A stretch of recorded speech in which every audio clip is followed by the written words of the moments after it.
Well, good morning. This is Lou Benninger, and I hope you're doing okay out there.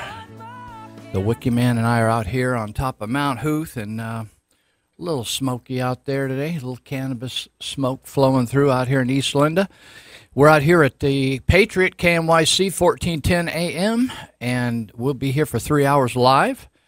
And if you want to dial us up, you can, 530-742-5555. Once more, 530-742-5555.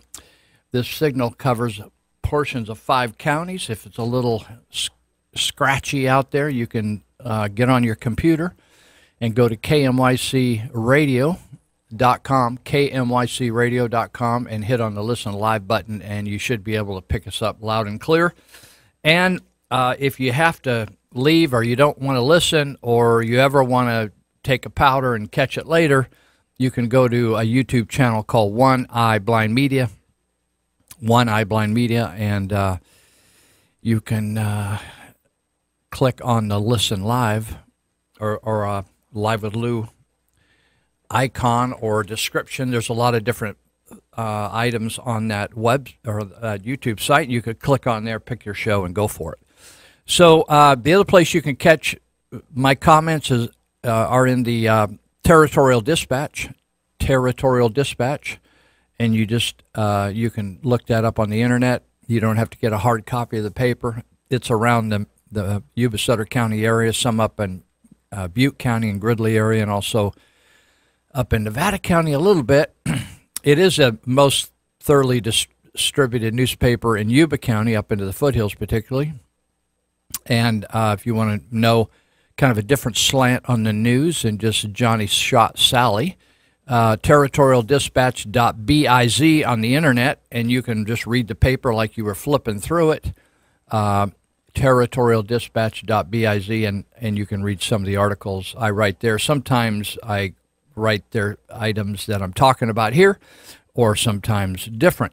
We're supported by some folks that like most of the things I say. Probably no one likes everything I say, but that's okay. There's thousands of stations, so you can try somebody else.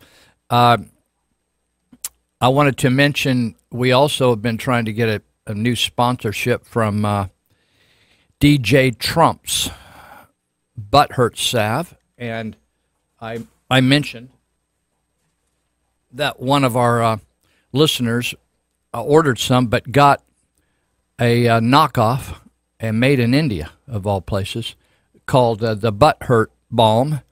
And it's not Butthurt Salve, but Butthurt Balm. And I mentioned it last week, and it says it relieves pain on those tender bottoms being triggered, being affected by microaggressions or somebody else's First Amendment rights, hurt feelings, evil capitalists, and perceived isms. And I forgot to offer. I usually try to be generous, and so if you need a fingerful, you can drop by, and we can no double dipping, but we give you a fingerful, and you can get some Butthurt Balm if you don't want to go out and buy your own. I don't know whether local stores carry it. This was picked up off the internet. I think maybe Amazon. Distributed by Anti-Butthurt Coalition of Responsible Adults, AAC, made in India. Responsible adults. Okay, Butthurt Balm. Also, I want to mention that a week from today, the Yuba Sutter Constitutional Republicans are having a showing of a film about the murder of Lavoy Finicum. It's about his life, and they're screening that film over at their location at 441 Bridge Street, Suite E. 441 Bridge at 11 a.m. on Saturday morning, next Saturday morning. And the really nice thing about this filming, or the showing of this film, is Lavoy Finicum's wife, Jeanette, will be there, and I think the producer of the film also. So it's I feel kind of in my gut that Lavoy Finicum has just been ignored. He was what I would call salt of the earth American, a patriot, a father, in fact took in a lot of foster kids, farmer, rancher, and he was standing up against the federal government taking people's property without due process. In other words, what happened under the end of the Clinton and then the Bush, and then it really picked up steam more in the Obama administration. More and more, instead of your elected officials making decisions about changes and how we're going to operate, non-elected bureaucrats begin to make decisions to just say, well, we're going to pass this regulation, and if you can't comply with it, then we're going to take your property from you, or we're going to take your water rights, or we're going to take your grazing rights, even though you've been on this property your people have been on it for 80, 90, 100, 150 years. And they just come in and say, well, we decided. And so people after, like the Hage family in Nevada has been fighting the federal government for decades, so long that one of the Hage cowboys quit cowboying for a while and went and got his own law license because he could not afford the attorneys anymore. And so I really encourage you to go get educated. You know, nobody ever gets ahead focusing on stupid or being ignorant. And so somebody commented to me the other day, oh, this election's going to be so confusing because if you vote yes on 6, then that's cutting taxes. And if you vote no on K, that's cutting taxes. Why can't they all get it the same? You know, on one hand, I say, okay, yeah, I got it.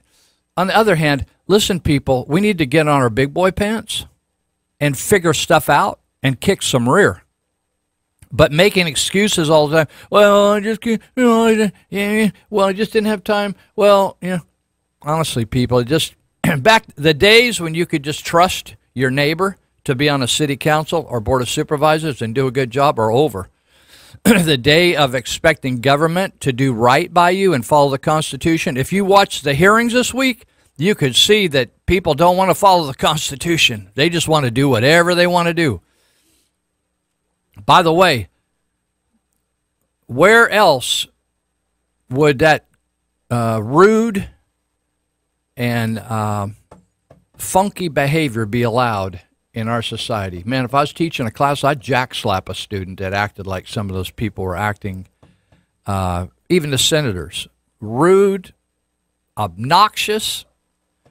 I've often wondered, I see that somebody actually married Kamala Harris, and I thought, who would actually want to sit across the table in the morning from her? I thought, Jesus help us all. Anyway, somebody commented, in fact, I think I have a clip in here about that today. Why are they even doing allowing all this baloney? They don't have to allow this baloney. They can just call a vote and vote. They do not have to go through all this. So I hope, like the Republicans on the next time around, if another justice retires or drops dead, I hope they just call it and say yay or nay and go out to the bar and drink your problems under the table or whatever. But I'm done with this. This was bizarre and ridiculous. And what you do find, it's hard to find somebody that's honest nowadays, is it not? Wikiman, you notice that? Holy mackerel. People just lie, and they're good with it, and they're good at it. Just lie. Some of our top officials, all the way from the top of federal government all the way down. We now call it fake news. You know what that? It's just straight up lying. It's funny. I always tell the kids at Juvenile Hall, you think, oh, bad kids. Oh, come on. Those kids over there and the B-Pod guys and the gals I work with in jail, they ain't half as bad as the people we got sitting around those big rooms up at the Senate. Those people are stealing us blind and ripping us off and taking away your rights. Crazy stuff going on here in Yuba and Sutter County. It's crazy. And so anyway, back to the Yuba Sutter Constitutional Republicans. Go over there. And also I want to mention that tomorrow the Yuba Sutter Political Spotlight, it's a show here from 1 to 3, and they're going to talk about local stuff, a lot of local stuff. So you people say, oh, I just don't have time to find out what's going on. I don't have time to read the ballot, the supplement. I don't have time to, honestly, why don't you take the big thing, a screen in your front room, and just throw that out and donate it to Recology and focusing on studying and saving the republic. How about that? How about keeping them from stealing all your money? All right. So the other people that help us is Elite Universal Security. And we've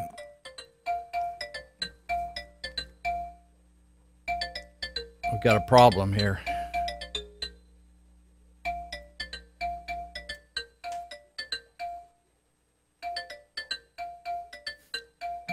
Sorry, folks.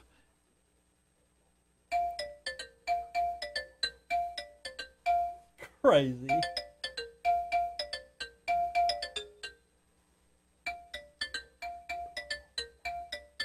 My phone is blowing up here.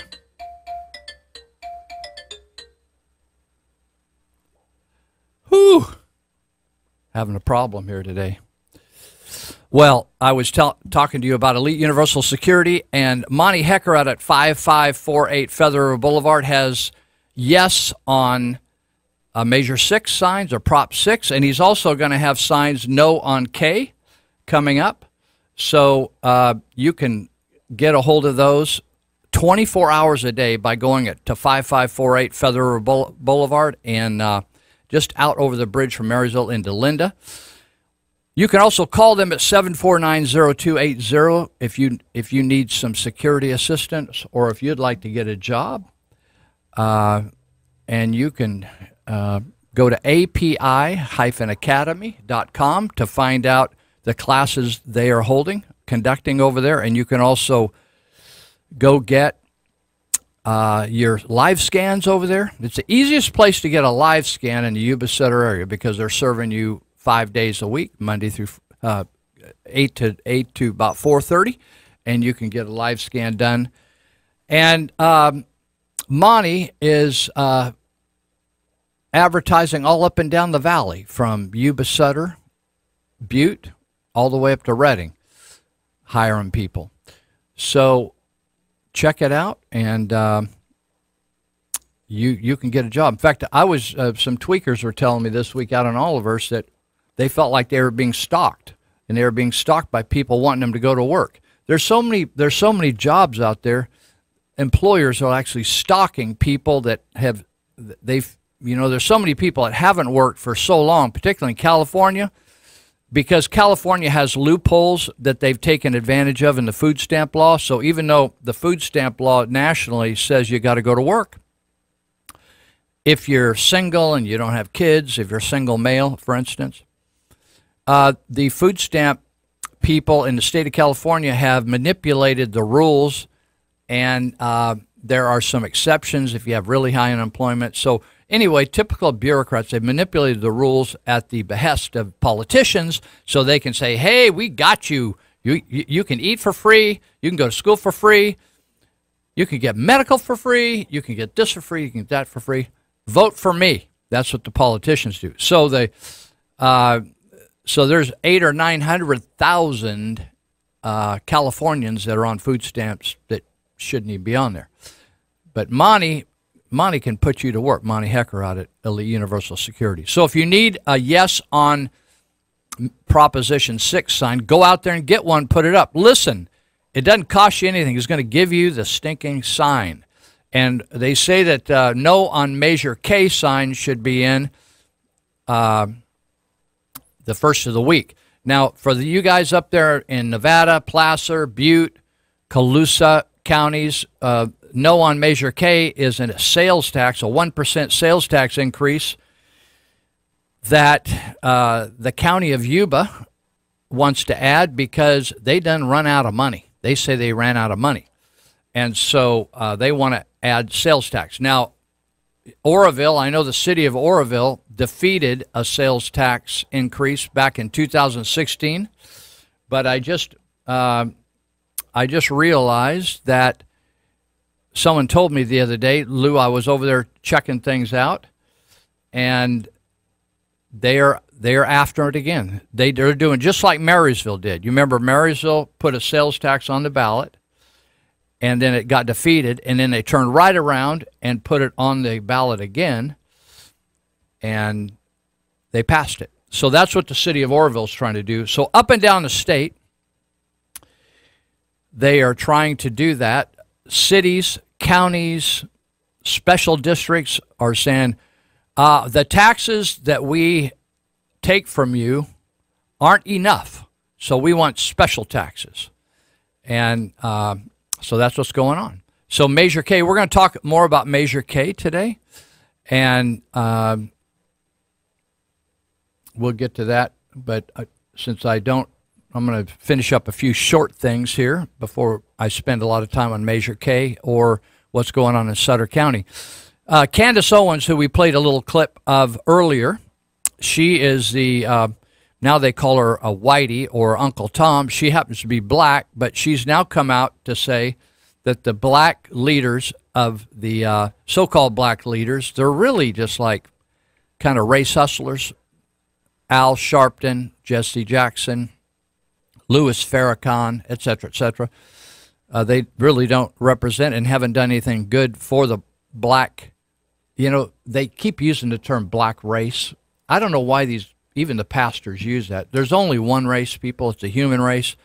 If you want to study evolution, you should do that. But ultimately, if you want to go down that trail, that you're going to come to the conclusion that a lot of intellectuals did back in the day, saying that black people are not intelligent and they're more closer to the animal kingdom than the humans, and they are less evolved than other races. But the Bible teaches it's just one race. But Candace Owens says she's talking about these ridiculous. Man, has it been a ridiculous week? We had 2 stupid funerals, right? Aretha Franklin, and I didn't know whether Bill Clinton was going to put his lips on that girl's behind.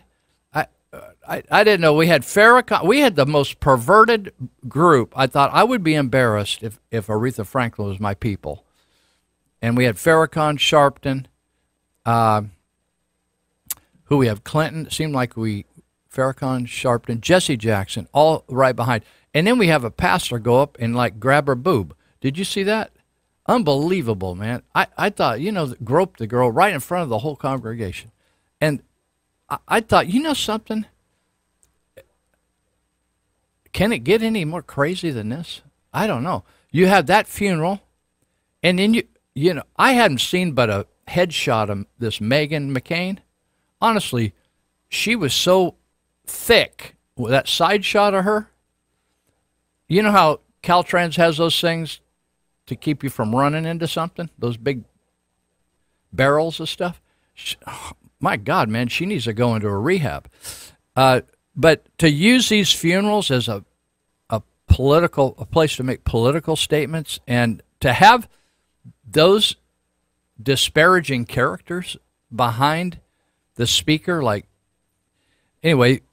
Candace Owens says this new trend of using funerals and eulogies to deliver political messages is really quite disgusting. I couldn't agree more. Sympathy from death as a means to sway public opinion is next level corrupt. Everyone involved should be ashamed of themselves. That's kind of how I felt.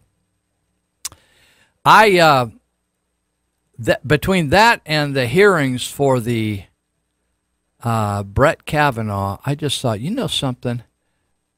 Normally, I don't think that highly of Senator Graham, but I've watched his statement a couple times about the hypocrisy of the different sides of the Senate, and how people just throw, the Democrats can say the litmus test of our candidates is going to be, you got pro-abortion, they just go down the line. But then on the Republicans, you dare not come out and talk about abortion, right? It's just so absurd and so crazy. You know, I think it was Rush Limbaugh that once said that liberalism is a mental illness. I thought, are you like overstating it? Yeah, they have a different opinion, but I thought, you know, I'm on that page. I got there. I'm there. So anyway, I don't have a television hooked up, but I do have connections on YouTube where you can see some of these clips. It's about all I can take, just seeing some of the clips, because if I had that on all day, I think I'd go over to mental health at 1965 Live Oak Boulevard and say, I think I need a tune-up. I just don't think I can take this anymore. Or I would join some of my people that like to drink adult beverages, but I don't like adult beverages, so I would probably join the addicts in my life, the drug addicts. So we're going to talk about Proposition 6. We're going to talk about the midterm elections. We're going to talk about no on Measure K. We're going to talk about the district attorney's office in Sutter County, the new START bill. You heard Nathan Black, the auditor controller of the county of Sutter, talk about it. I told Nathan on his way out, I said, the two most important local officials, in my view, and of course you should know that because I'm doing the talking. I'm not sharing the mic. So, you know, when people say, well, I thought, well, yeah, obviously you think because you're doing the talking. So the two most important officials to elect are the sheriff. You've got to have an ace sheriff, otherwise everything's going to be wobbly. And the second one to me is the auditor controller. Now you think, oh, well, what about the attorney, the district attorney? Yeah, we need a good district, and we need a couple other officers that are great. But auditor controller is watching over all these thieves. These people get elected in office mostly based on popularity. And, of course, on the way in, they say all the right things. But the fact is, we all have a gnarly all. All means all. That's all means. We all have a sinful nature. So unless somebody's keeping a handle on this thing, keeping a lid on this sucker, it's going to go sideways. And that's why people do friends, and there's crony capitalism and what I call crony socialism. And all these officials do that. And they do favors for people. And they think it's totally all right. They've done it so long. The Bible talks about a state of being where your conscience is seared. That means you have no conscience anymore. That's where we are, folks. So we need a good auditor controller, and we need a good sheriff. All right. We're going to be back for 2.5 more hours. It's a long day. Just hold on.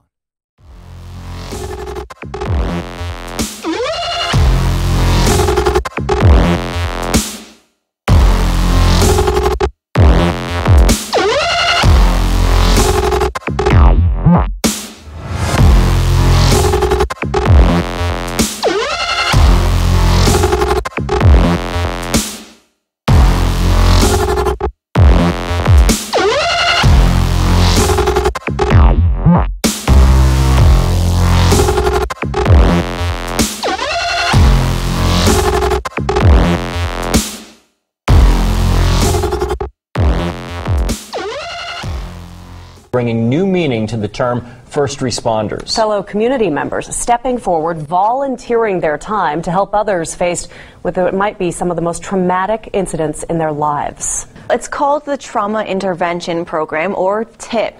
It's been used in communities across the United States for years, and its volunteers have been dispatched to provide what they call emotional first aid. A collaboration between police, paramedics, fire departments, and even hospital staff is making sure residents are emotionally taken care of in a time of crisis. Residents are volunteering their time with the Trauma Intervention Program, or TIP, dispatched to the scene of a fire, accident, or death to focus on the emotional needs of those left behind. It's just being there and being comforting, like a good friend or an extension of your family. Ready to assist, sit, and listen to community members in a time of tragedy. To learn more about the Trauma Intervention Program, visit yubasuttertip.org or call 673-9300. All right, we're back. The Patriot, KMYC, all that stuff. Sorry about the phone ring and the other deal. I do some work in Asia, and they don't know what time it is here, and it's on Viber, and we call on other types of phone systems that are common to a lot of people here. they use it here. Snap, WhatsApp, Viber, all those things. Even if your phone is like on silent, those dudes ring. So that was a phone call from Saigon. Sorry about that. So anyway, I want to talk about for some time here, maybe up to the 10 o'clock hour. We'll see how it goes. About Yuba County, and really a lot of counties, but since I live in Yuba County and we're broadcasting out of Yuba County, I'm more familiar with what's going on here. But you could kind of duplicate this throughout the United States, or even more particular, California. So if you go on a Facebook site called No on Measure K, not vote no, but no, just N-O on Measure K, a Facebook, you can start seeing some articles. You can see my argument against, my opposition against Measure K.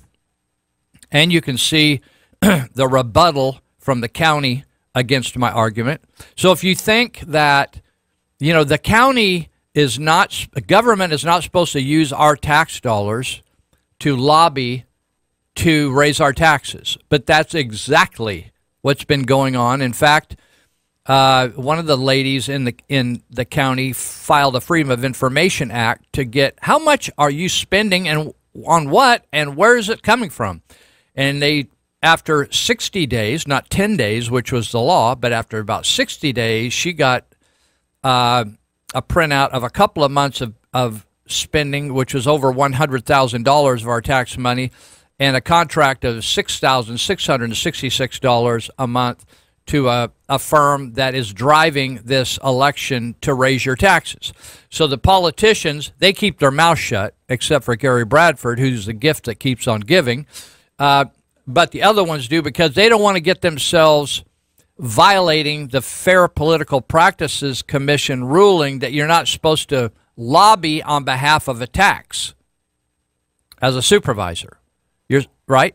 So essentially what we have is you give your money, your taxes, they're taken forcibly. If you don't pay them, they'll take your property, right?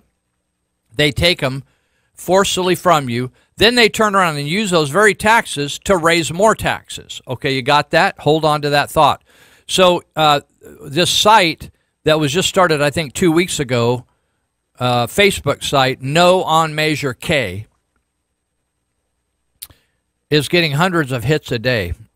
And there are some good articles, not just written by people locally, but by reputable columnists like Dan Walters, who worked for decades for the Sacramento Bee, still writing but retired from the Bee.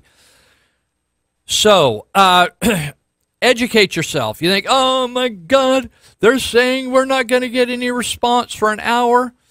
Listen, if you're up in the hills, and most of the time what you need is a medical response, and your firefighters up there are located in Dobbins, Oregon House, Brownsville, Loma Rica, and also Bi-County Ambulance up there. Now, if you say, yeah, but they should be here in 4 minutes. No, that's downtown that they get there in 4 or 5 minutes. When you chose to live out where the dueling banjos are playing up there, where people are like only have one eye, or their eyes are really close together because they've been having sex with all their own people, up there, that's in the dueling banjos area, and you don't get, unless you want to hire your own brigade to defend your property. That's what the drug dealers and the dope smokers, the dope growers up there, they hire their own people because to defend their operation. So there's a lot less response times. By the way, you can get a $35 or $50 a year insurance policy to have Reach Helicopter, which is located at the Yuba County Airport, fly you out. That may be the best bet. If I was up there in Brownsville, I would just, for $50 a year, $35 a year, they'll fly you out, right? And no charge. If you had to pay, it's like $5,000, $6,000, $8,000, depending on where they're flying to. So that's a quick way out. But all you people, all these promises that are made. Now, okay, let me get down to the business here. So in about 2000, money was flying through Yuba County, and so the supervisors at that time thought there was so much money that we're going to like spread the blessing, and they gave retroactive raises to everybody in the county, pretty much. Managers got a different deal, but a lot of the people got retroactive raises. Back to the retroactive means all the way back to the time of employment. They raised their pay and started giving them extra money. Some got raises of $1,000 to $2,000 a month. And, of course, that kicked into, like, how much pensions. Their pensions went way up, right? Because you served 30 years, and I don't know whether, let's say it's 3%. It's not quite that, but say it's 3%, 30 years. That means you get 90, 3 times 30, you get 90% of your pension, of the highest income you ever earned. You get that in your pension. Can you imagine if you took your out in the private sector, you got your highest year income, you hit the big one, and then somebody's going to pay you 90% of that for the rest of your living days on this earth. Now, that's what we're faced with in California, and we're going broke. And some people are actually getting pensions of $1 million, $800,000, $500,000, $400,000. Some, I heard some blowback. Oh, Lou said them firefighter got $500,000. And I don't certainly get that. We don't know around here gets that. Well, I'm saying y'all in the same pension program, and these people are getting phenomenal amounts of money, $1.2 million a year. If you only get $120,000, what person in the private sector gets 90% or even 75% of their highest paid year, get that for the rest of their life? I don't know anybody. So anyway, what happened was, they raised everybody's wages, and they raised everybody's pensions. And that happened. Then the supervisors doubled their salary. They make about $80,000 a year when you add in all the bells and whistles and benefits and being on this agency and that department and this committee. That's a lot of money. Then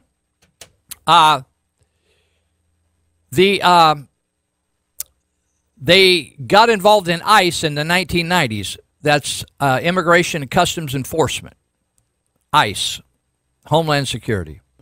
And they began bedding inmates at Yuba County Jail, just like a big hotel. It started probably out about $50, $60 a night, and then it's now up to about $100 a night. And that was a lot of money. Got up to around $6 million or so a year. And instead of like taking our tax dollars, when you charter a county or become a county, or the reason people organized into political entities is to provide for protection and security, right? And safety. The rest of the stuff is foo-for-all, folks. The rest of the stuff that the county spends money on is foo-for-all. And this money's coming in from ICE, and so what happened was the supervisors, instead of putting this extra money, if there's an extra accumulation aside for special projects, they started using that ICE money, and they said, hey, the Sheriff's Department, you run on that Sheriff's Department money, or that ICE money, and we're going to take your normal funding for the Sheriff's Department, we're going to spend that somewhere else. So they began to draw off money that you and I give money, right? Our tax money, you expect that should go first in your mind, right? You say, hey, I want good sheriff and fire protection, right? But the politicians don't do it that way. Money is fungible. It's not a fungus. It's fungible. That means it can be moved around. So they say, oh, this special tax is going to go for this. Even if we voted 2/3 and it by mandate, by law, it had to go for that, they can remove other funding that was going to go to the Sheriff's Department or to a fire department. They can remove other funding just by the slip of a pen. It's fungible. Money can be moved around unless it's mandated by law. You with me? So the government said, hey, let's use these ICE monies to fund the Sheriff's Department instead of the tax monies, and you just take that tax money and go over and use it someplace else. And so when the ICE monies weren't enough to carry the Sheriff's Department, and there wasn't enough because they committed other monies elsewhere, raise wages, like people getting almost $300,000 a year. And there's 58 counties in California. Yuba County is one of the poorest, so we're paying our CAO almost $300,000 a year. The head of Health and Human Services, $40,000 a year, and on and on and on and on and on. You think, well, if we don't pay all that money, we're going to get somebody stupid in there. If we don't pay all that money, they're going to go somewhere else. You know, at some point, you just have to say, hey, let them go someplace else. Don't let the door hit their rear end on the way out. And we'll vet the stupid people and see if we can get the smartest of the stupid to work at a wage that we can afford. Sometimes you just have to say, we're going to do more ourselves, and we can't afford the help, right? You just have to go rogue on the deal. Now, I want to bring up another issue regarding Measure K. They say what they're doing is violating the state law. So Howard Jarvis, Taxpayers Association, you should donate money to them, hjta.org, I think, or .com. I always get confused. HJTA is the big deal. So the attorneys down there sent a list of attorneys up here for us to hire to file an action against Yuba County. Now, that's a big problem because the county has all our money already. And so their attorneys, they got $1 million attorney department already. And then they hire special attorney to defend them when we file an action against them on Measure K, you see. But we have to come up with the money to hire an attorney to go against people that have our money already. Like we're getting, somebody's taking out, we're fighting against ourselves here, right? So what's happened is they have violated the law by using our tax dollars to promote this tax, and they're out lobbying for this tax. And so they have a rebuttal. You can go on the Yuba County website and look for Yuba County Clerk and then go to elections and then look down at Measure K, and you can look at my argument. You can look at the argument for it. You can look at my argument against it. I signed it. My name's down there. And then you can look at the rebuttal against my argument. But the rebuttal against my argument was just more blah, blah, blah, blah, blah for Measure K. It really didn't address the issues. It says, shouldn't the opponent, that would be me, be targeting outrage towards Sacramento politicians who take our money and don't give us the resources we need to fight crime, and wildfires? If you're sick of or if tone-deaf politicians, vote yes on K. I'm sick of the local tone-deaf politicians. That's who. I'm sick of all of them, right? And I think of all the people locally, I say more about Sacramento and Washington than the rest of y'all, right? And so so I guess they're focusing, shouldn't the opponent, I think it's just one. They think they have one opponent on Measure K, and that would be me. Here are the facts, they say. Fact. Sacramento bureaucrats continue to release criminals, You know, so in other words, if you don't vote for this, criminals are going to be up your bejeebers, right? So then the fact, a recent independent report warned essential law enforcement services are in jeopardy. They never say who put out that independent report. Is probably themselves. The fact is, if we have to do with less law enforcement, let's just do less with law enforcement. Let's just do less, right? I don't have any problem with that. Let's just dial it back some, and neighborhoods take care of the neighborhoods. Like when the cops don't respond quickly to my neighborhood, I kind of take care of business myself.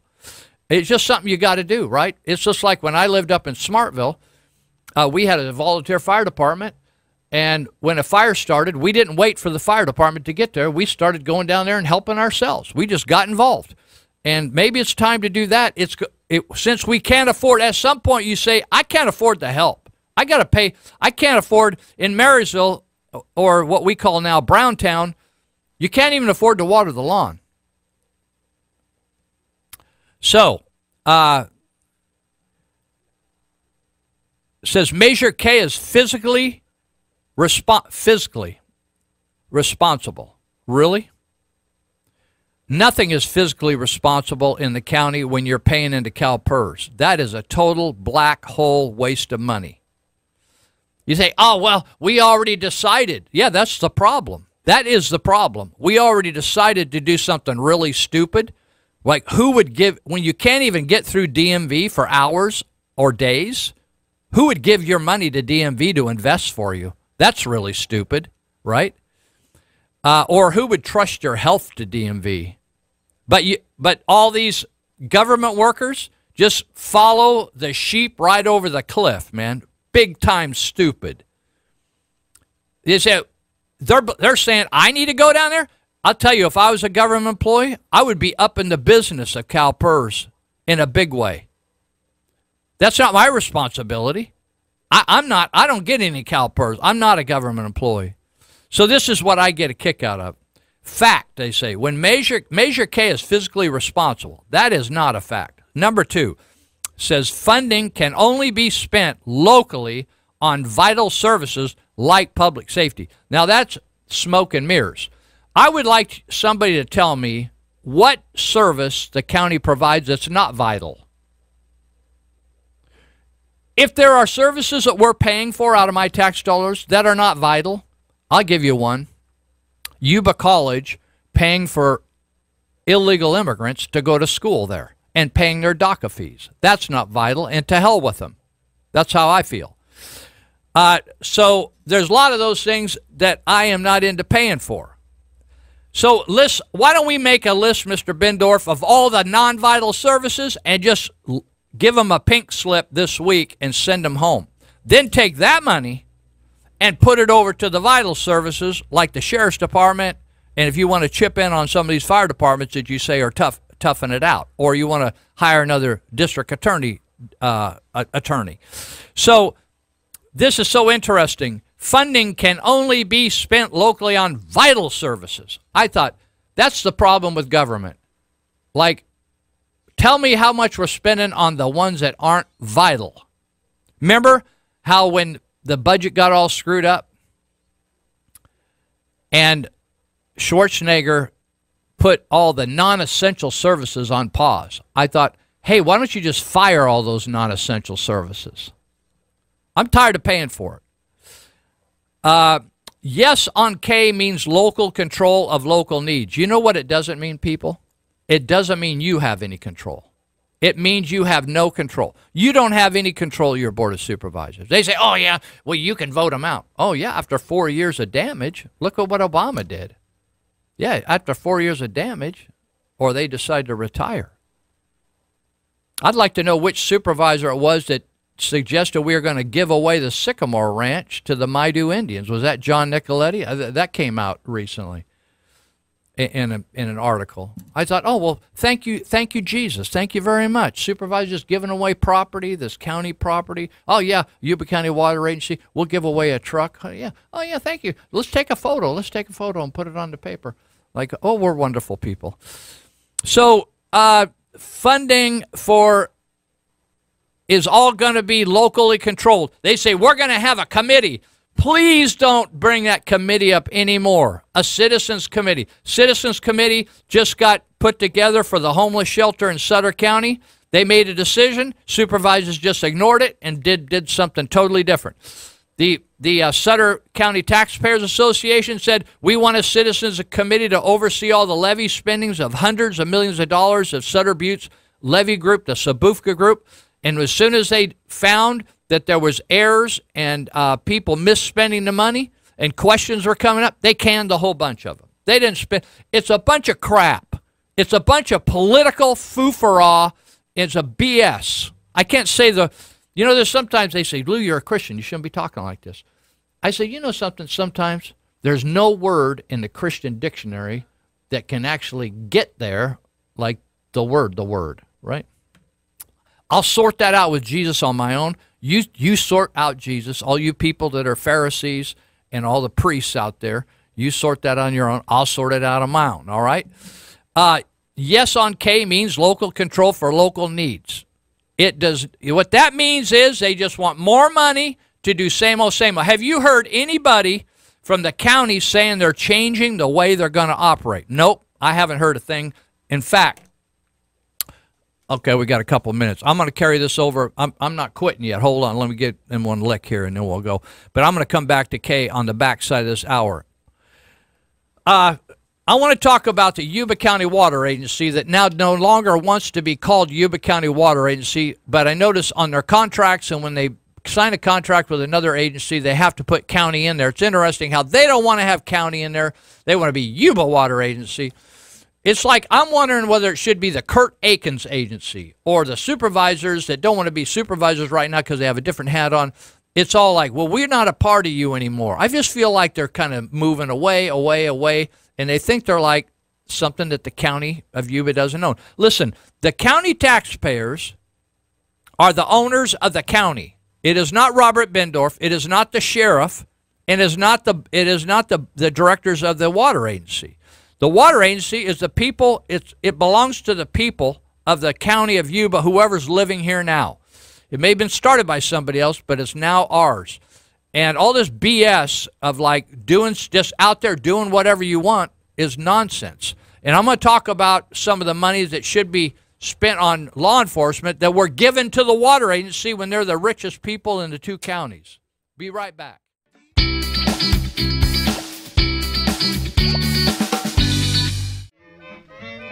All right, welcome back. We're into the second hour here. This is Live with Lou Benninger, and I'm here with the wiki man at Santos Vigil, keeping me out of the ditch sometimes, unless they call in from some other country, and it's like crazy.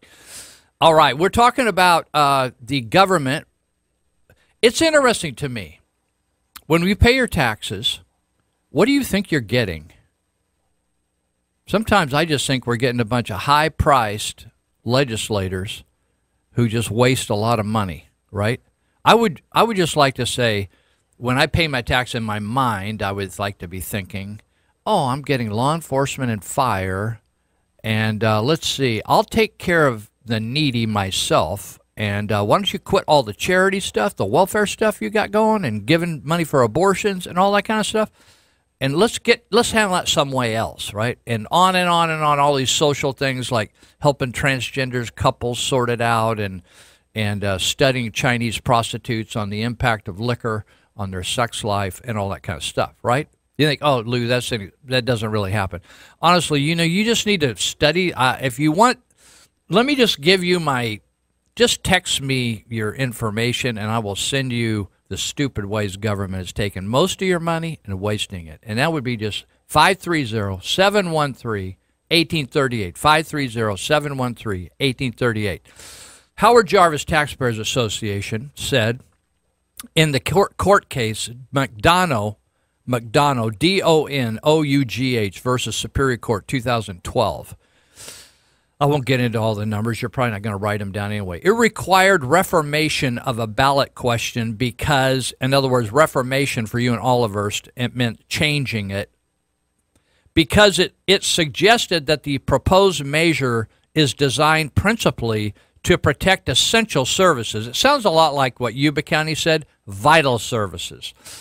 It would protect essential services, including neighborhood police patrols, fire stations, libraries, community centers, streets, and parks. In other words, it promotes this measure by implying that if voters do not endorse the pension reform, by passing the measure, the public will lose fire and police protection and be deprived of popular blah, blah, blah, blah. That's exactly what Marysville did, and now it's exactly what the county of Yuba is doing. They're suggesting, in other words, if they wanted to specifically present a tax and say, this is what we're going to use it for, then they should have asked for a 66 2/3 vote to win. But since they wanted to go for a general fund increase, that's what this is going to go into, the general fund. Gary Bradford has gone on Facebook and said, it's going to be in a special fund. I know he's special. He's special. He's a special supervisor. But there isn't going to be no special fund that's dedicated to police and fire. It's going to go to vital services. So in the case of supervisors, it may be a vital service would be to go on a junket to Washington, D.C. to lobby to grow marijuana in our state, in our community. I mean, it could be going for anything they think is important. Honestly, have you ever met a supervisor that's been in there very long that didn't think he was the best thing since sliced bread? He's vital. Oh, yeah, he's vital. And so I was talking about the water agency, and so the water agency wants to kind of minimize the involvement of the citizens of Yuba County in launching or supporting the supervisors who actually decided to build Bullard's Bar Dam and all the power thing and all everything.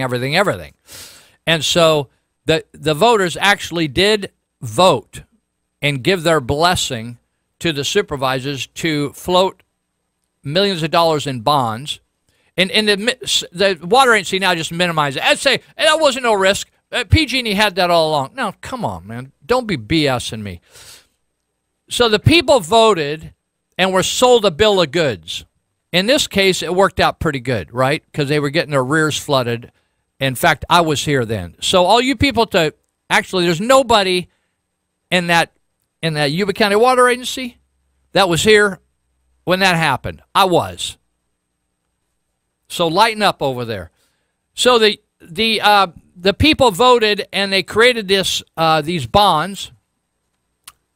And if PG&E would have gone weird, sideways, bankrupt, which, by the way, PG&E's gotten that way and they're in danger of going bankrupt again, we would have been on the county of Yuba, including all the citizens, would have been on the hook to pay off those bonds. Hello? They say, oh, well, in hindsight, they had it all together. We made a lot of money on the power. But, forget about it, man. You guys are so full of crap. So, anyway, the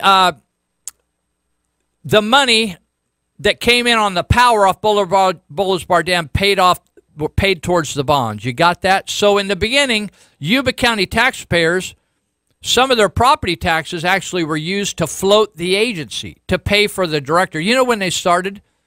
There was a director and a couple secretaries that worked in the county courthouse. Now go over at 12th and F, go over and check their offices out, and that's just part of it. Some people say they got somewhere between 70 and 100 employees. Maybe D.D. Cordell can straighten me out on that sometime. But I know they got a lot, they're growing, right? They're taking on more responsibility. They're growing. They got lots of employees. So did you know that since 2016, we being the county, because I still think the county owns it, the county water agency, or they like to call it Yuba Water Agency, they've been making money or collecting revenue from power and water. Let me give you an idea how much. In 2016, they sold $30 million, almost $31 million in power. They sold over $20 million in water. Last year, 2017, they sold over $66 million in power and about just $500,000 in water. Okay, so you think, oh, where's that money going? Well, they're paying, they're maintaining the powerhouse. There's a lot of responsibility here, right? That's what they say. I agree. There is a lot of responsibility. There's expenses. They got to pick up all the expenses. Before, PG&E got the money, and they picked up the expenses. The interesting thing to me is that they have accumulated over $100 million in reserves. How much do you have in the bank? You got a month's wages? They got $100 million, and they say, oh, my God, because if anybody passes gas, it costs $1 million over here. So when we have a problem, it's a very expensive problem. We're running a powerhouse, right? I'm with you. Things are expensive today, don't you agree? Big things are really expensive. I'm with you. $100 million in reserve. But I have this question. Think about it. Why would the county of Yuba, since we're in dire straits, when I say the county of Yuba, now I don't even include the county water agency because they're like Afghanistan. They're like a separate country or something. So the county of Yuba, us normal folks that have no money, we're one of the poorest counties and have one of the lowest median incomes in the state. Why we would be spending an average of $430,000 annually and giving it to the water agency that has $100 million in reserve and is making $50-60 million a year now.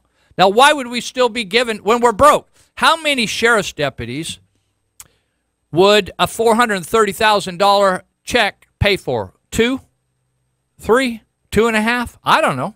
I'm not running that operation. But in 2008, the county taxpayers transferred $500,000, over $505,000 to the water agency, to run the water agency. Now, I thought, well, I don't know what they spent all that money on, but the lowest amount has been $382,000.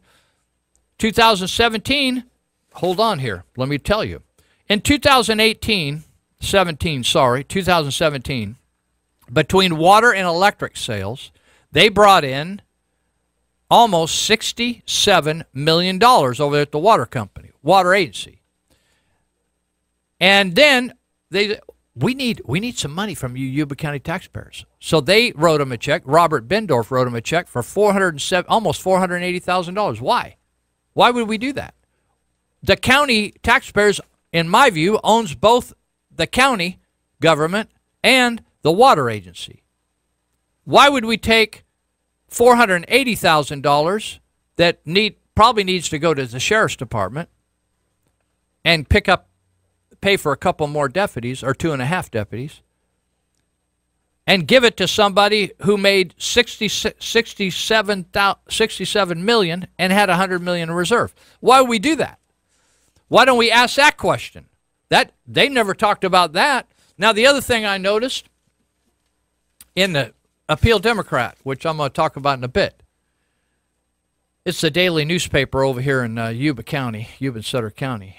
And on August 29th, it says supervisors approved third-party medical services at Juvenile Hall. Now, let's talk about medical services. I work here. It's kind of touchy. I work in the jail. I work with all these agencies. And so there's always a chance they say, oh, we don't want to work with you anymore, Luke, because you won't rubber stamp everything we do. So I'm not going to rubber stamp it if it's the end of our relationship. We'll have irreconcilable differences, I guess. So anyway, at Juvenile Hall, they for years have had for instance, let me just back up. For 25 years, Dr. Joe Cassidy, he came back to this area. He was a resident raised in Gridley, became a doctor, worked in Ohio or one of the Iowa, either Iowa or Ohio. I was getting mixed up. He came back here. He wanted to work with inmates. Isn't that odd? Guy wants to work with troubled people. So he wanted to be the medical doctor. He took the job. But at that time, the job included you were the head health official for the county. You were the medical director of the jail, and you took care of Juvenile Hall. 3 in 1. And so for one salary, he got paid well, but he did all 3 jobs. He was on call 24 hours a day for 25 years. Think about that. Now, today, since he retired from being a medical director, and then he stepped down from being the medical director of the jail, and now he's stepped down from being Juvenile Hall, they have replaced him with 3 different people. 3 people.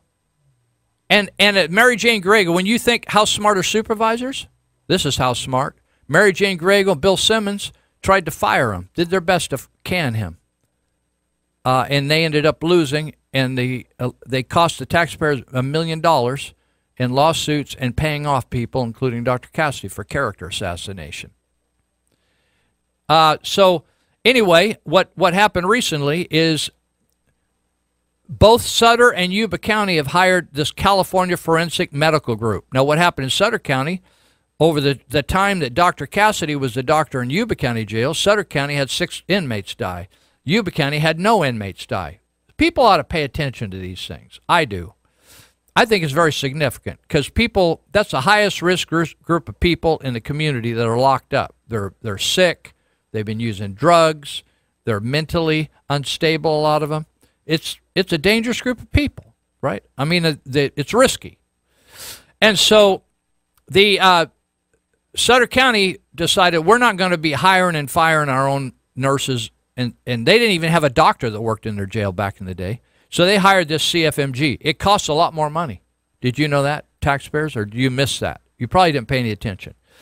But while you're not paying attention, things happen, and you wonder why things are getting more expensive. Well, they hired CFMG, California Forensic Medical Group, because they take some of the liability off the county, right? Some, not all. So they took over Sutter County Jail, and so Dr. Cassidy, when he was running Yuba County Jail, he said, listen, I need more nurses, and they wouldn't hire more nurses, or they couldn't get them hired fast enough. Finally, he said, if you don't hire more nurses by such a time, I'm going to step down. I'm not going to take this responsibility as a doc. So as soon as he stepped down, they hired CFMG, and they hired more nurses, and now we pay, I don't know how much more. In fact, maybe Gary Bradford, since he's a numbers guy, he could provide us how much more money we're paying for CFMG in the Yuba County Jail than when we used to do it with Dr. Cassidy. That would be a good thing for people to know if we're concerned about how we're spending our money. But what just happened is, even though they hired CFMG, the Juvenile Hall was dissatisfied with the doc because they were paying a doc that never showed up. Now, that's a bad sign, isn't it? When you go to the doctor, You pay him, and he doesn't do anything, right? So they hired Dr. Cassidy back, and he worked for 5 or 6 hours a week. That's all he charged him. But he'd say, I'll come in whenever you want me if you need me for an emergency. And they had a nurse. Then they decided, well, we're losing our nurse, but we're not going to hire another one. He said, well, I'm not going to do it on my own. You got to hire a nurse. So they went back and forth. Now, this article, go ahead and read it. A5 in the Wednesday Appeal Democrat. It says here that the facility's medical staff recently ended their employment. Now, Jake Abbott, I'd say he's a C- writer, and I'm going to tell you why in a minute on another issue. But he doesn't know the whole story. Some of you probably don't. So it sounds like Cassidy he didn't want to work there anymore. Actually, Cassidy liked working there and would have worked there very cheaply.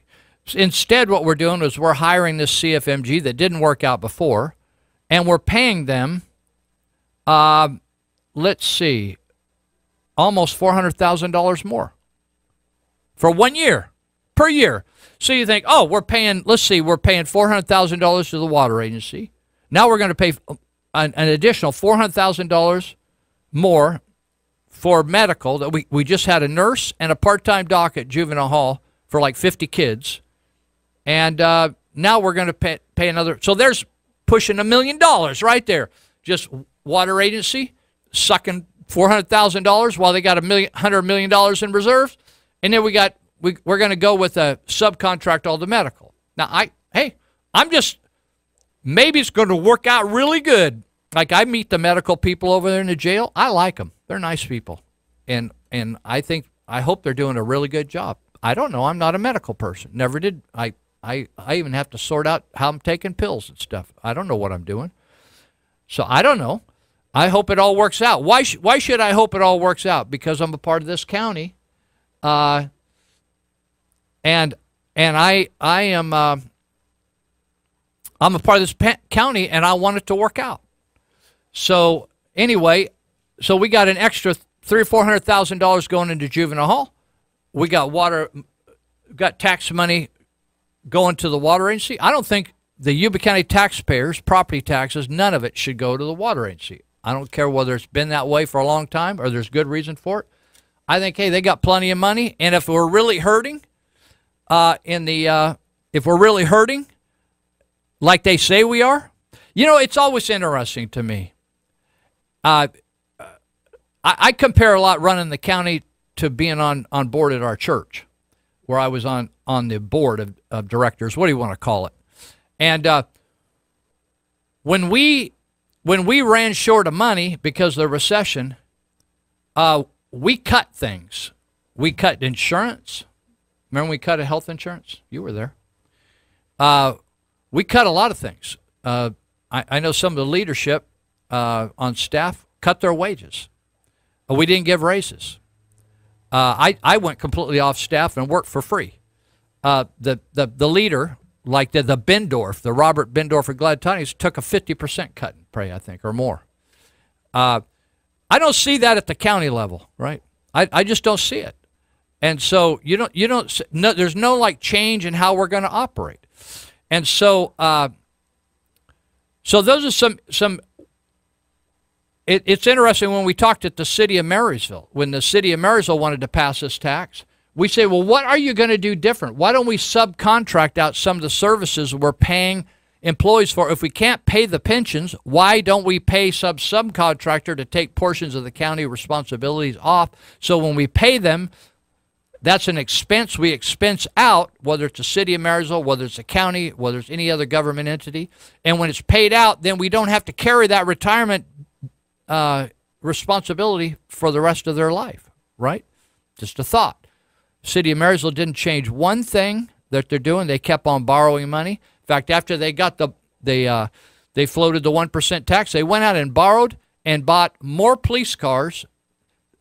They bought 19 police cars. I don't even know what they're doing with 19 police cars. Never in the history of the city of Marysville, Browntown, they can't water the lawn. They can't take care of the parks. But we got 19 brand new police cars sitting around town. Never in the history of Marysville have we bought 19 police cars in one sweep like that. Just amazing. It only can be done with government. You could never do that. You know how they say, don't try this at home? Don't try this at home. You will ruin your life. The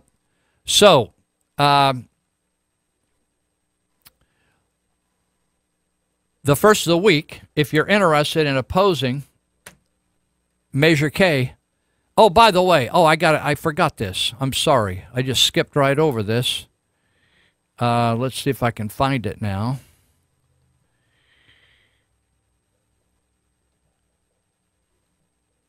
Mr. Bradford on Facebook has posted, let me see if I can find this. No, I can't find it. I'll have to find it in a minute. But anyway, Mr. Bradford has been bantering back and forth with people on Facebook and finally posted all the ways that they're going to spend the money. On Facebook, and told how many deputies, and he guaranteed Plumas Lake a deputy. And hold on, maybe I got it here. No, I don't. So he guaranteed how many deputies, how many people are going into the DA's office, hundreds of thousands of dollars that are going to fire districts. On and on and on. I don't think you can do that. I mean, you can do that. You can do anything, right? You can go out and shoot somebody in the head. But there may be consequences. That's all I'm saying. And I don't think you can promise that and have this type of a general fund tax. I think that violates the code according to Howard Jarvis Taxpayers Association, and it's just not somebody down there answering the phone like me, like if I was, because I don't know that much. These are attorneys talking about this. Now I had this somewhere on my my sheet here, and I got too many things going on, and I'm losing my mind. So anyway, let me see if I got it. No, I don't have it here. So I'll find it, and I'll read you off the list of things that Gary Bradford, he's a supervisor here in the Plumas Lake area, South County area of Yuba County, and he lists all these, it's like Santa Claus. It's like, this is what we're going to do with this money. Now, do they have to do it? They do not. Do you think that they would have an excuse if they didn't spend the money exactly as they said? They will have a great excuse. And when they give that excuse and you throw a fit, they'll just ignore you, right? Why do I know that? Because it's happened over and over again. As I bring up issues like when Marty Brown, the city of Marysville, went on Bob Fichetti's show, and I was watching it on Facebook one morning, having a cup of coffee. And Marty says, well, maybe we can use some of this new tax money on the parks. I thought, well, that's logical. I mean, she's a new administrator in town, and she wants to improve the parks. God bless her, right? The problem is we didn't vote for the tax money to go to parks. We voted for it to go to public safety. And she said, well, maybe we could. And that's the problem. As soon as you vote a couple supervisors out, you get rid of Bendorf, and you get new people in there. They'll say, well, hey, there's no legal mandate for this money to go for this or that, so it's just a part of the pot. And you divide up the pot, and if we run out, then we go to the people and say, we want more money. We want more money. So you need to look at this and decide. So you can get signs at the beginning of the week. We'll talk about this a little bit more as we come back, and where you can get signs no on Measure K. And if you want to vote for it, then you can vote for it, obviously. So we'll be right back.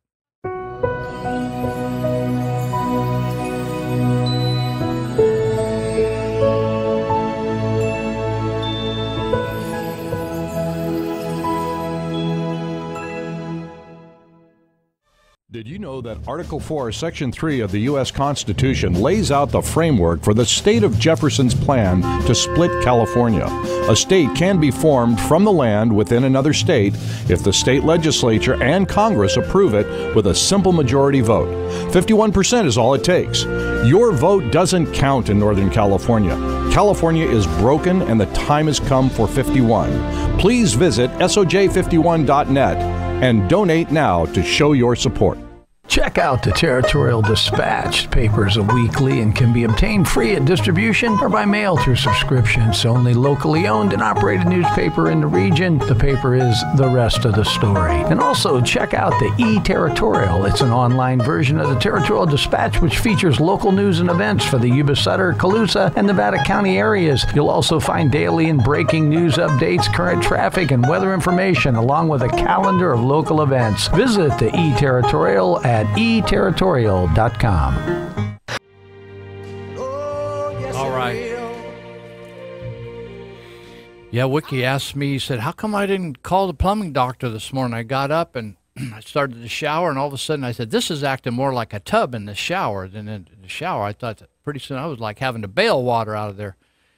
So how come you didn't call the plumbing doctor? I said, I think I got this. I think I got this on my own. I think I could do this, just like hose it out. Anyway, life is crazy. You know, when the water should be going away from you and it's coming at you, that's a bad sign, right? Or if you look out in the yard and there's steam coming out of the ground, that's a bad sign. So,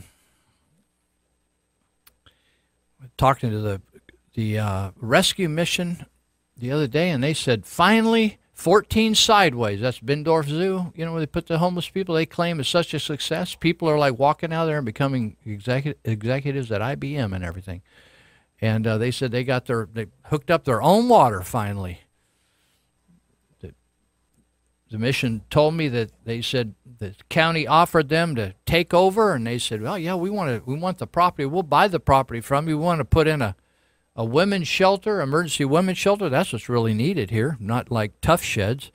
And we need more room to house our men. No, we don't want to do that. We don't like the way you operate. We don't want, we don't like that Jesus stuff involved here.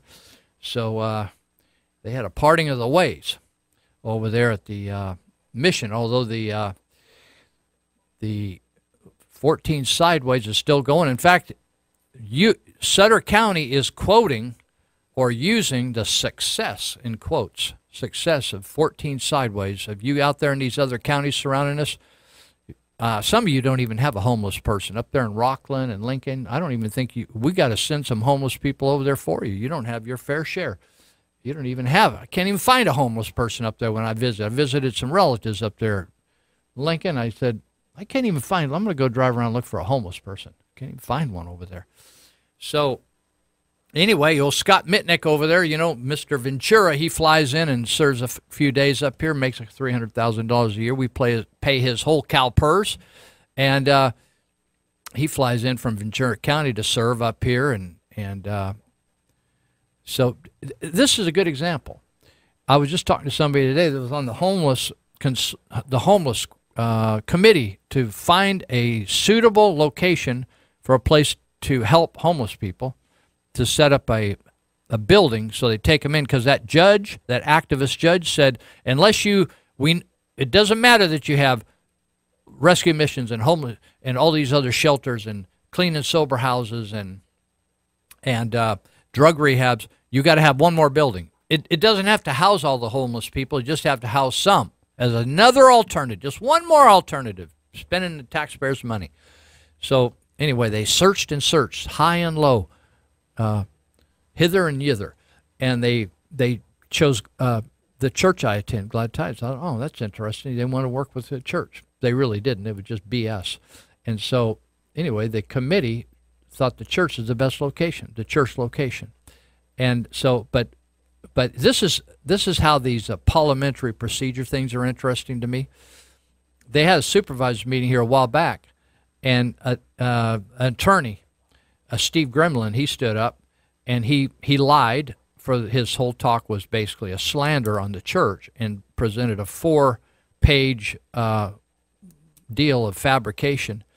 And after they heard from him, they voted, and they voted to put all these this homeless operation at Pike County Mental Health. Didn't even ask for any comment from response from the leaders at the Church of Glad Tidings. So afterwards, Dave Bryan, Dave, he stood up. He said, well, it'd been nice if I'd have got a chance to at least tell you that what he just said is a bunch of baloney, right? before you voted. But that's the way they operate, right? That's the way the government operates, is whatever they want to put through, they make it look like you're all in on it, and then they just do it behind your back, and then you feel a short, sharp pain in your backside, and then you know something got done to you. So anyway, I was mentioning before we broke for a commercial that when in private business, when things get really tough, people at the lead take cuts, right? But it's interesting how we become a legend in our own mind. We get full of ourselves. And so pretty soon supervisors think they're worth every nickel of that $80,000 a year. Whereas, a few years ago they thought, I'm happy with half that. So it'd be cool if, to me, if I was on the board, I'd say, I'll take 30, I'll take 40. I've never made that kind of money in my life. Maybe beggars can't be choosers, But I'd say, why don't they? But you don't see any desire. It's just we want more because we should have more. That's the argument. That should be their campaign slogan. Crystal Martin, if you're listening, please use this as a slogan for your campaign. We want more because we should have more. That's what's really being said. Doesn't matter how they say it. We want more because we should have more. It doesn't matter how we spent the money. And if you bring up how they spent the money, you're just always talking about the past, right? Oh, we wasted all this money on this B Street boondoggle in Marysville. Oh, well, you just as Nate Black, I think he said, bringing up an old wound, right? Or they wasted, how many hundreds of thousands of dollars does Sutter County waste prosecuting their auditor controller in 10 years worth of political and judicial harassment, costing him $450,000, and they don't have the backbone to pay him back for that. Did you hear Nate Black say today that they passed legislation in Sacramento? We call it the Robert Stark bill. That now will fund an auditor controller's attorney fees should he need to oppose department heads of the county, which is exactly what Robert Stark did. And now they've passed a bill to support guys like Robert Stark who got screwed by the Board of Supervisors in Sutter County. They not only tried to ruin his life, like the unions trying to ruin Costa Mesa City Councilmen's lives. They're trying to cut their pensions, cut the police pensions. They tried to ruin Stark's life because he was doing the public's business of questioning the expenditures of Sutter County supervisors and how they were handling the money. So they tried to ruin his life. And when he tried to ask for legal help, they wouldn't give it to him. So they ripped him off. And then when he went back and asked for more help later, in other words, paid back, they denied that, right? So you think, oh, well, maybe they did the right thing. Well, the legislature of the state of California said they did the wrong thing because they just voted, Democrat and Republican, the majority of them voted to say we should strengthen the position of auditor controller insofar as if they get sideways with the Board of Supervisors or the sheriff or any other department head or the district attorney, we will defend him or her and pay to do that. So that's, to me, salt in the eye of the Board of Supervisors who stole money from Robert Stark. Shame on you. And you know something? You guys might not believe this. I believe this. When you rip somebody off, God holds you accountable for that, right? You think, how come the county's having so many problems? Oh, well, maybe you've been ripping people off. Maybe God is holding. If you guys that read the Bible, there's judgment in the Bible. It's like, oh, well, we'll just stop the womb. We'll stop the harvest. We'll just shut down the rain. How about that?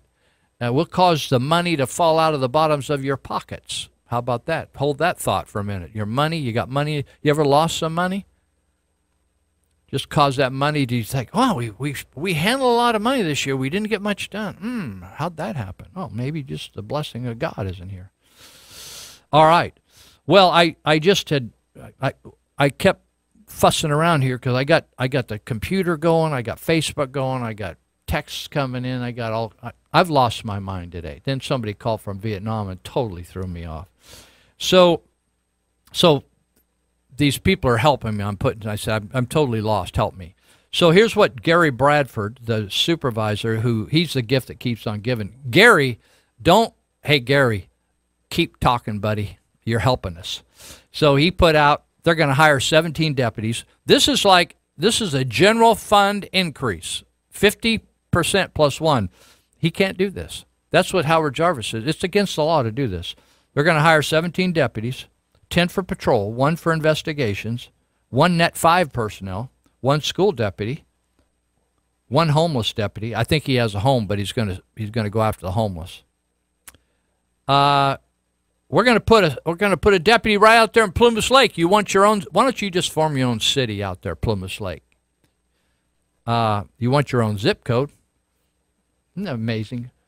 I'm telling you, only in America can people get pissy over a zip code. Like, I don't want your zip code. I want my own zip code. I'm telling you what, maybe they should live in Israel for a while and get bombed out of the Gaza Strip for a while. That would say, we don't worry about zip codes over here, right? To hell with zip codes. They're going to hire 4 dispatchers, 2 correctional officers. That's correctional officers means they're in the jail. We're going to hire a deputy district attorney and more DA staff, and we're going to hire a probation officer. We're going to give, I'm telling you what, this is Christmas. It's Christmas time. $860,000 for fire districts, including Linda Fire, who serves Plymouth Lake. Gary's trying to tell his constituents who voted for him. And $344,000 for economic development and related programs. I wonder if we have any Chinese prostitutes out there. We need to check and see how good they do sex after they get drunk, or whether that cramps their style if they drink too much alcohol. We did that research over there. I think we did it. I don't know, Shenzhen or Shanghai. We paid for that, and on the federal level. But we do some stupid stuff on the local level as well. So anyway, that's the Christmas list for K. Now. They tell me there's supposed to be signs in town as of the first of the week. So if you want one, like anywhere you are in Yuba County, we'll have them available. They'll have them available, and if you'll go on Measure K, there'll be an announcement where they'll be and how you can get one or more. Okay? No on Measure K. That's the Facebook site, and you can find out where to go and get those. And you can see a copy of the sign on the No on Measure K Facebook site location. All right, I want to talk some about Sutter County and the DA's office and the fight over there. A few years ago, it was really after District Attorney Carl Adams had served for over 30 years.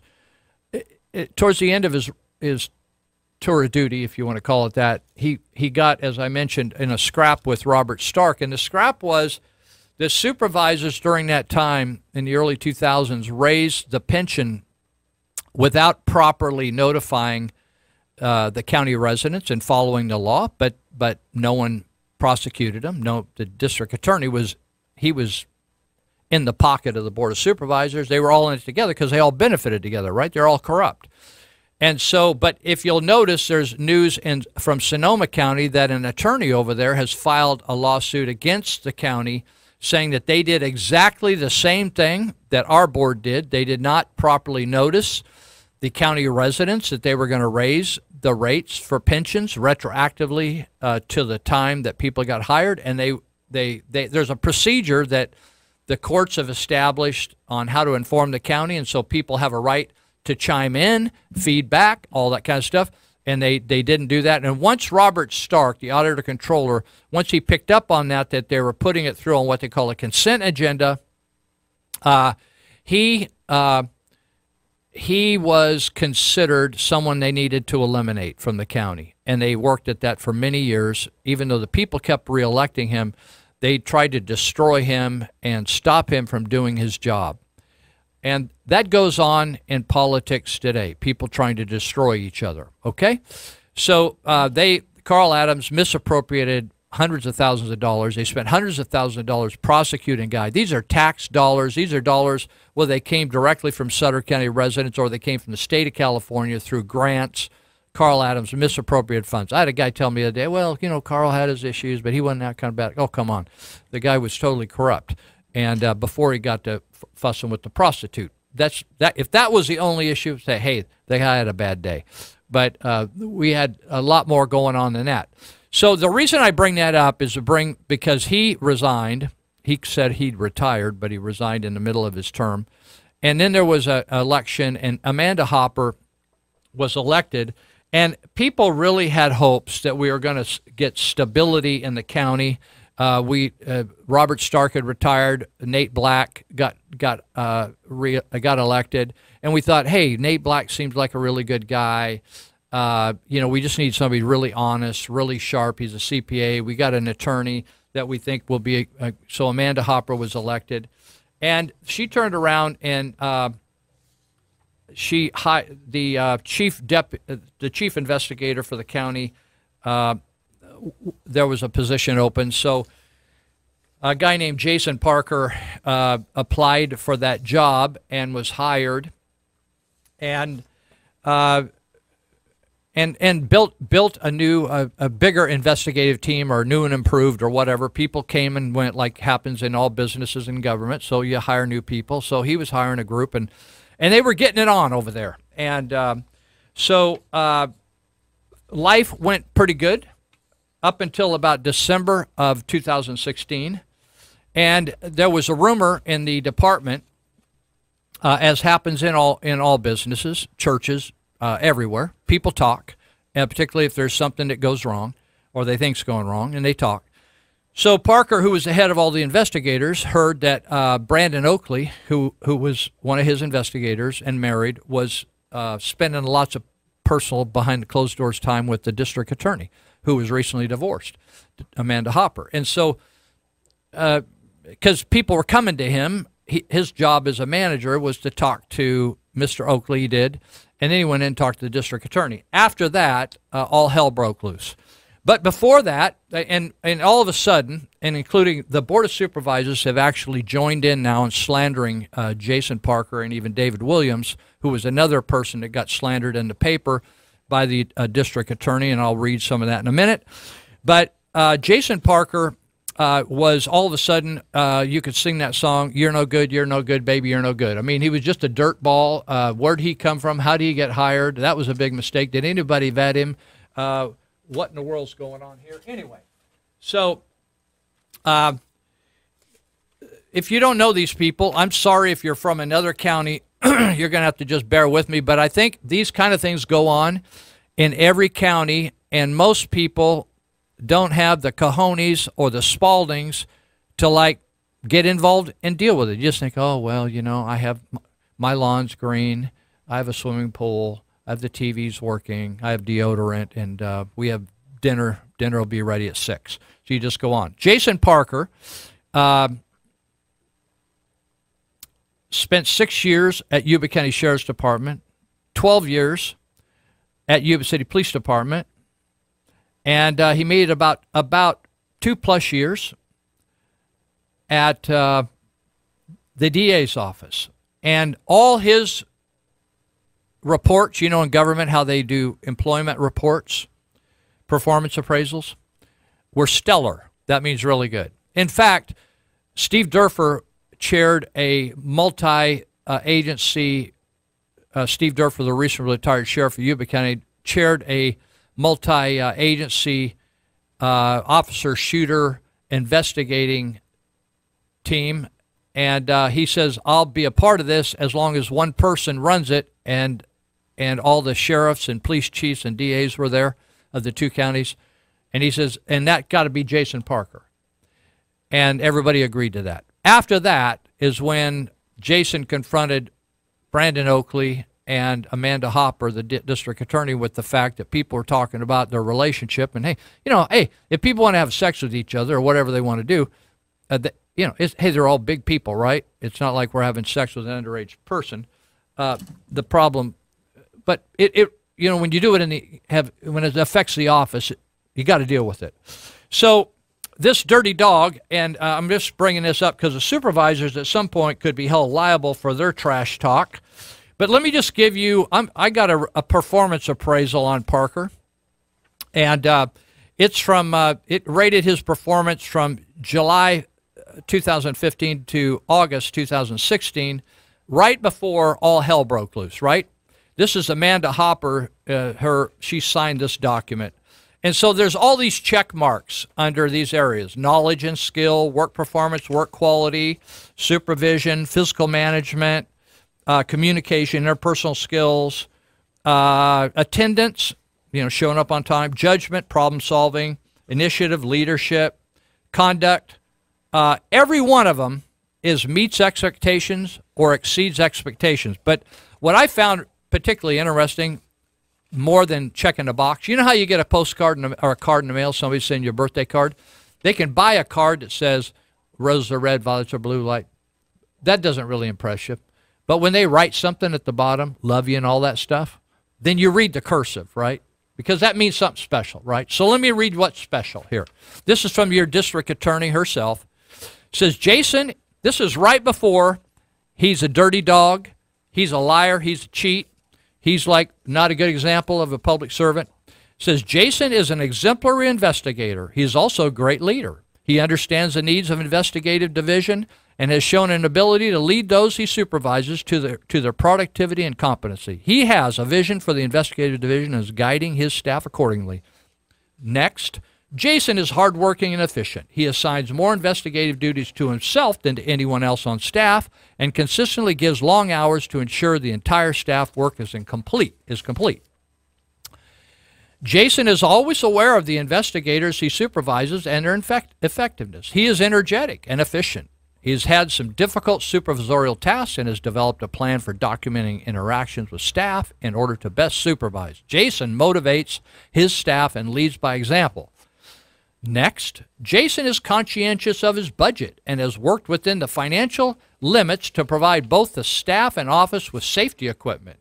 Next, Jason has good communication skills. His patience with the public and the people within the office is appreciated. He has no difficulty at all making himself understood or responding to requests from others. He is prompt in responding to questions and concerns. He makes consistent and concerted efforts to meet with and discuss investigative needs of everyone in the office. Next, Jason is able to work with anyone in this office, even those individuals that others find difficult to interact with. He is even-tempered and reliable. One of Jason's greatest strengths can also be an area for him to improve on, and that is a tendency to shoulder. He just shoulders more work than he should. We'll be right back. We'll hear more about Jason and Amanda.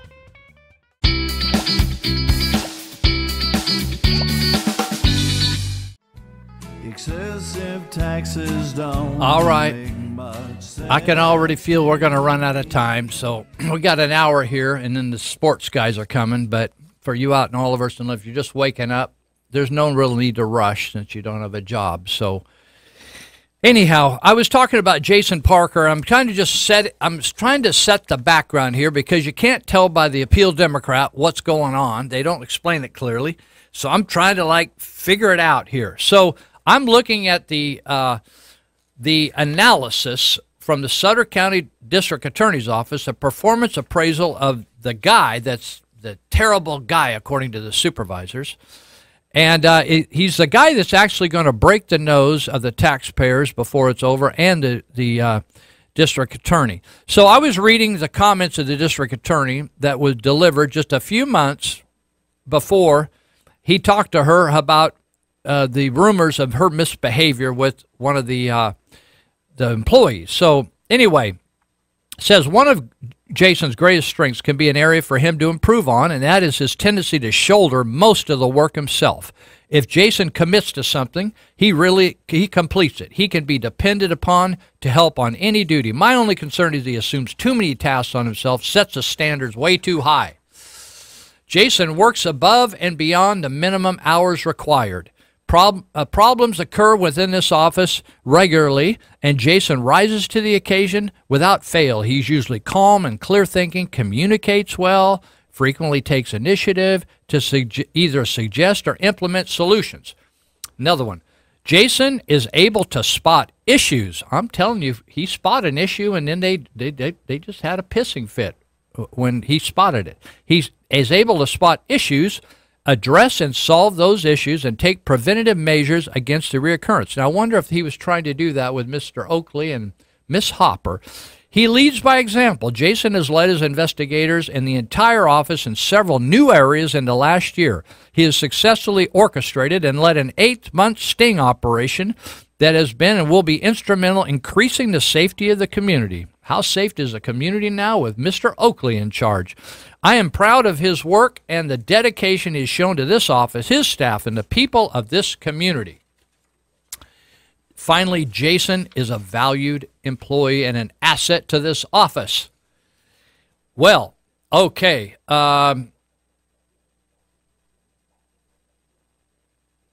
Overall rating or performance, he exceed expectations, and the district is going to sign that. Now, I want to read Mr. Oakley, who actually brought charges against Parker. Soon after Parker had a falling out with the district attorney, and I'm going to explain that in a second. But prior to that, bringing charges against him, I want to read his letter of recommendation to Mrs. Hopper. At that time, she was married. When Jason was applying for the job at the to be the chief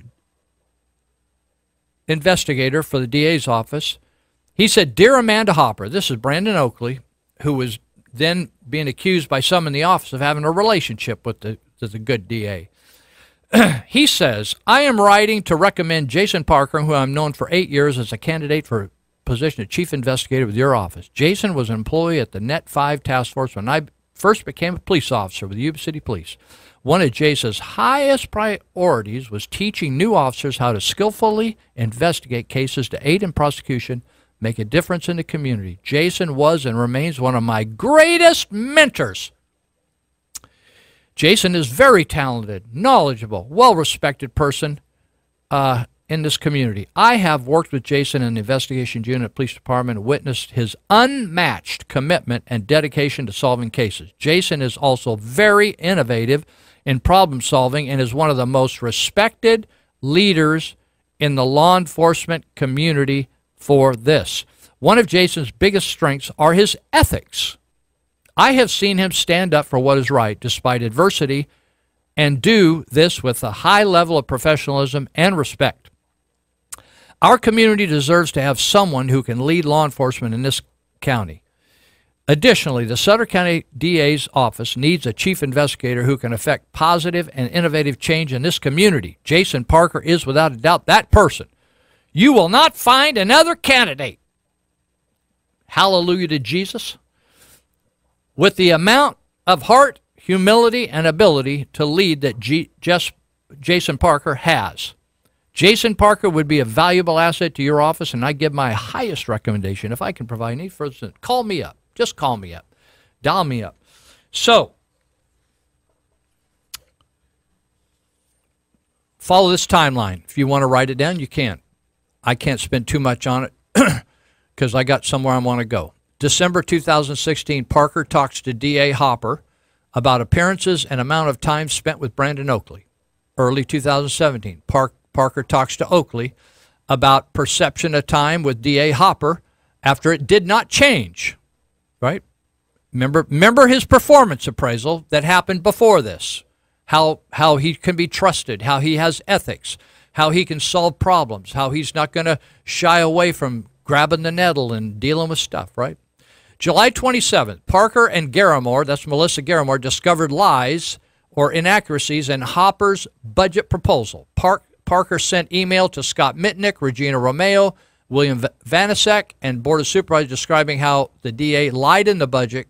There's a hostile work environment and discrimination by the district attorney. This is Mr. Ethics. This is Mr. Guy that can solve a problem, won't shy away from the problem. This is a guy that's a great investigator. This is a guy that's honest. You can trust him by both the DA and her boyfriend say this.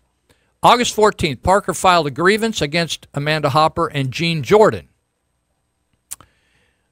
While I'm saying this, I want you to keep in mind that the grand jury report has not been released yet, right? Hold that thought. And when you hold that thought with these two names, Amanda Hopper and Gene Jordan, who is the county counsel, because she's been accused of perjuring herself before the grand jury. Attorney Chris Carlos, which is the attorney for Jason Parker since they put him on leave, sent a letter to the county advising them that they were possibly going to file a lawsuit because emails weren't getting it. 5 days later, Brandon Oakley files a complaint against Parker. I have that complaint, and I don't want to take the time to read it, but he tells of a incident where he witnessed Parker arresting a guy, and I'm not going to bring up the guy's name. It was regarding the sex sting, but I don't want to drag this guy's name into this. Really, this is about Parker and Oakley. So at one point, Oakley says that Parker said to this guy who's in the front seat of a vehicle that handcuffed, "You better not throw up." The guy's going to throw up in the truck, in a county vehicle, right? And the guy said he has hepatitis C. He said, "You better not," this is what Oakley says Parker says, "You better not throw up in the truck or I'll stab you in the effing neck," Parker said to Foreman, or this guy. And then the guy says back, you'd like to do that.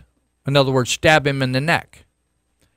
And then supposedly Parker says, "I should take you down the river bottoms and put a bullet in your head." This is what this Oakley's saying about the guy who he thinks is, there's Jesus, there's God, the Holy Spirit, and Parker is right next to the Holy Spirit. Parker, at one point he says Parker turned around and looked at Oakley, and he said it's written like a novel. His eyes were red. His eyes were wide open. His face was red, talking about Parker. And as opposed to this just big review you got, Parker also, according to Oakley, said that, anyway, I'm not going to go into, I don't have time to go into all the details. Anyway, it's a salacious, descriptive, describing colors, how wide his eyes were, and this stabbing in the effing neck. And don't puke on me or I'll put a bullet in your head in the river bottoms. So that was filed just a couple days after this lawsuit was filed. Kind of coincident, right? One day later, after that lawsuit was filed, or a complaint was filed against Parker, Marissa Garamore, who was involved in discovering, she's a budget and analyst, Marissa Garamore, who'd worked for the county for years and years and years, then came over to the DA's office. She then was terminated. And she never had an evaluation, but she was terminated at the end of being there about 12 months. So that's August 24th. So then September happens. In September, October, the county hires an outside firm to investigate Parker because they want to fire him, right? So they're going to investigate these accusations against Parker. The majority of the allegations were dropped, according to this document I have. The allegation regarding Parker threatening a member of the public, the investigator said, Oakley may have a motive to fabricate, exaggerate, or embellish. This is a quote from the investigation that was supposed to investigate Parker. Oakley may have a motive to fabricate, exaggerate, or embellish his allegations if he is aware that of the aspects of Parker's complaint involves him.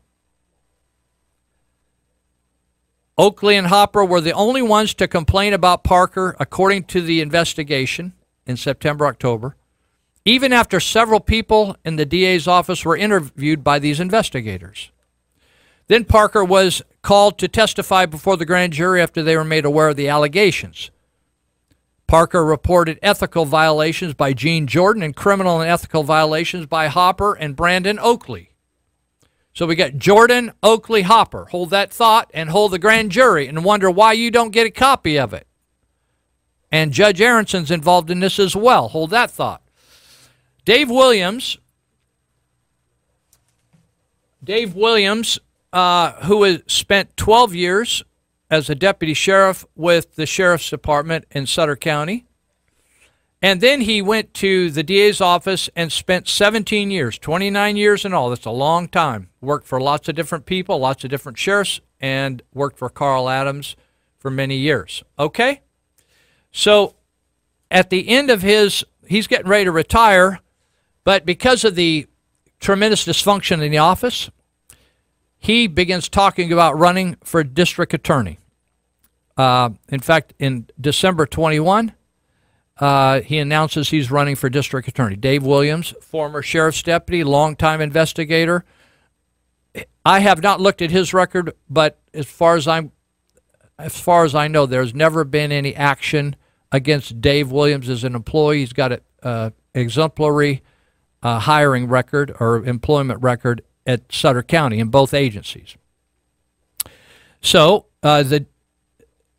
right after he announces he's going to retire soon, right after he announces, District Attorney Hopper presents a press release to the Appeal Democrat regarding Parker and Williams, and basically describes Jason Parker and David Williams as not credible, based solely on Brandon Oakland's testimony regarding this case I just read, where he says Parker said, over this area where the guy says, I'm going to vomit on you while they're driving to the jail.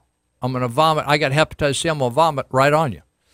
And Parker, you know how cop says, get down or I'm going to shoot, or get down, I'm going to baton you? Parker said, don't do that. But he says, according to Oakley, Parker said, I'm going to stab you in the effing neck, or I'm going to take you into River Bonds and put a bullet in your head. So hold that thought. So based solely on Oakley, who is being assumed is having a relationship with the DA and has been confronted because he's a married guy with kids and all that kind of stuff, all of a sudden now, right after Attorney Carlos sends a suit, an action against Sutter County, then Oakley comes up with these charges against Jason Parker, who he loves, and wrote this a tremendous recommendation. And actually, do you remember the spillway incident where Orville Dam was going to flood? It just so happens that the entire Oakley family, extended family, were living at the Parker residence to get out to evacuate. Remember, did you evacuate? So Jason Parker gave up, and Tina Parker gave up their residence to the whole Oakley family, and they stayed up there, but they gave up their master bedroom, everything. And the Oakleys moved in. And this is a guy who praised him in his employment pursuit of the DA's office. Now he's saying, he looked at me, his eyes were wide, they were red, his face was red, right? So based solely on the boyfriend's testimony, Hopper doesn't inform. This doesn't involve a case. This is unprecedented. If you talk listen, don't take my word for it, folks. Just talk to attorneys in town and say, have you ever seen anything like that where a district attorney puts a news release in the paper discrediting her staff, right? So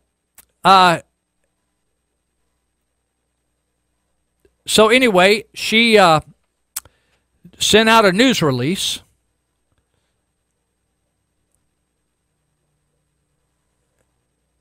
I'm getting down to where I need to get here.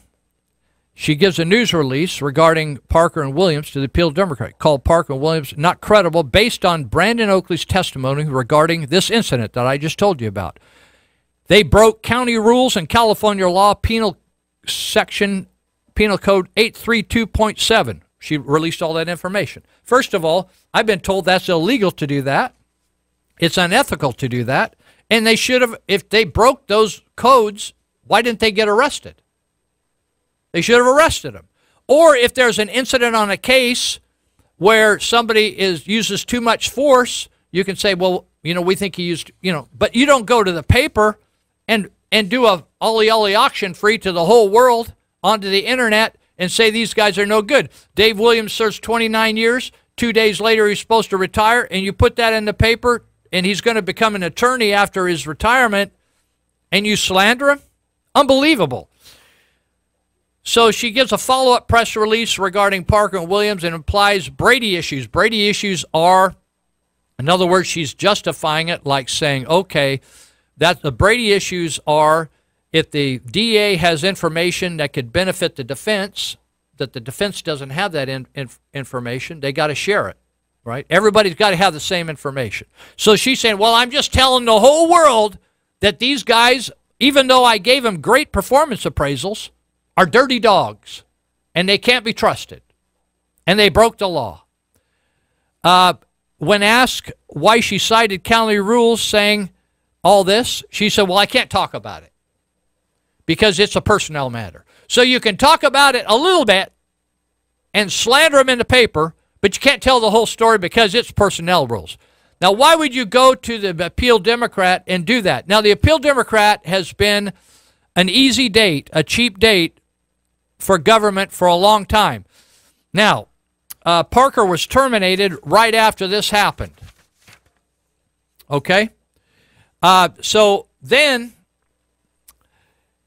a relative of Amanda Hopper's comes out and claims that she molested him when he was a kid.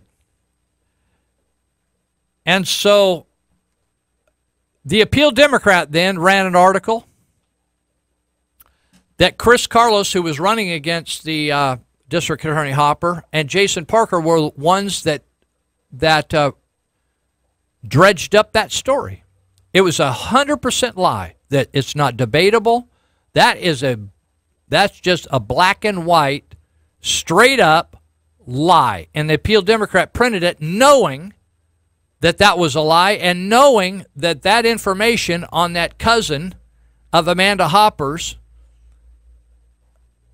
that claim from the cousin Amanda Hopper that she routinely molested him, that did not have anything to do with Chris Carlos, who was opposing Hopper, or investigator Parker. Had nothing to do with them. They didn't know that guy.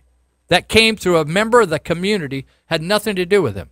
The paper knew that, withheld that, and ran a story that Amanda Hopper claimed that it was the opposition, her opposition did. Just a straight up lie.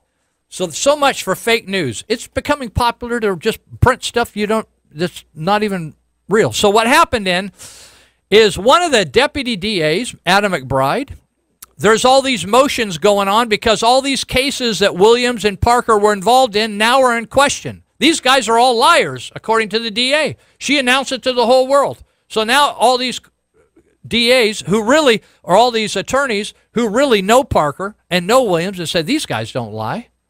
I mean, who's believing this? Hopper believes it, and the Board of Supervisors, who you got two people that have been either investigated and found guilty of molesting girls or sexual assault or something. We got 2 out of 5 that got issues themselves, and they're out, and all these guys are out trash talking these guys. But the attorneys in town that are sharper than your average person don't believe this. So Adam McBride, who's an attorney for the district attorney's office, he talks to Judge Ashby, who knows Parker, and Ashby knows that Parker is not a screwball. They were raised together. And so everybody keeps referring everybody back to this page, this complaint, this 2-page complaint, this mini novel that Brandon cracked up. And he keeps referring back to that.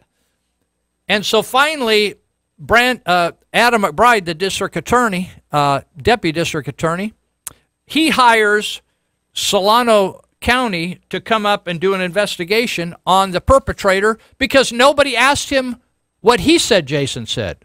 All we have, they fired Jason Parker on the basis of the supposed boyfriend of the DA, his accusation. They didn't even go talk to the perpetrator to get his side of the story. It's like the Bible said. You remember the Bible, right? Every story sounds right till you hear the other side, right? Do you think Amanda Hopper went over to talk to the perpetrator, or sent Brandon Oakley, or some third party, or the police department, or Yuba County send some independent operator? So finally, after all this hullabaloo, McBride gets to Sonoma County over here, and they do an investigation, and I got a 34-page conversation with the perpetrator. And he says that he hates Parker, and that Parker arrested him. And this guy's a drug addict, by the way, and got some sexual issues, right? So they got arrested in this sting, and he's all mad because Parker. And there's 34 pages here. I just got a few minutes here today. There's nowhere in this report they say, well, what did he do? What did he say? And then what? And they ask him repeatedly. You know how it is. Have you ever been interviewed? I have.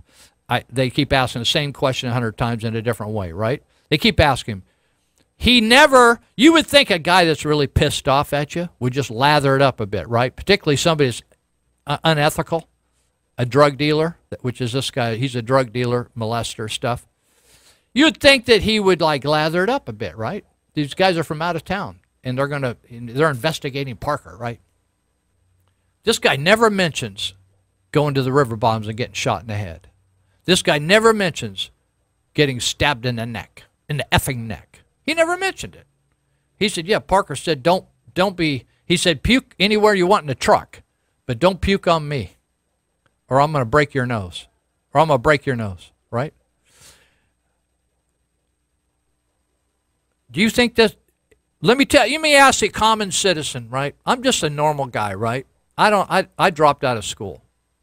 Do you think that testimony like this should have been introduced to the Board of Supervisors or to the administrative law judge down in Sacramento, like the perpetrator? The whole firing of Jason Parker is riding on a boyfriend of Amanda Hopper's testimony, and we didn't even get to talk to the guy who supposedly was hurt in the deal, got his feelings hurt, did not get touched, did not get his nose broke, did not get stabbed, did not get shot, did not get thrown out of the back of the car just to serve him right. We never even talked to the guy. Finally, we talked to the guy after the guy, Parker's already been fired. Garamore's already been fired. All these people have been kicked to the curb. Williams' reputation trashed because he questioned Brandon Oakley's time cards.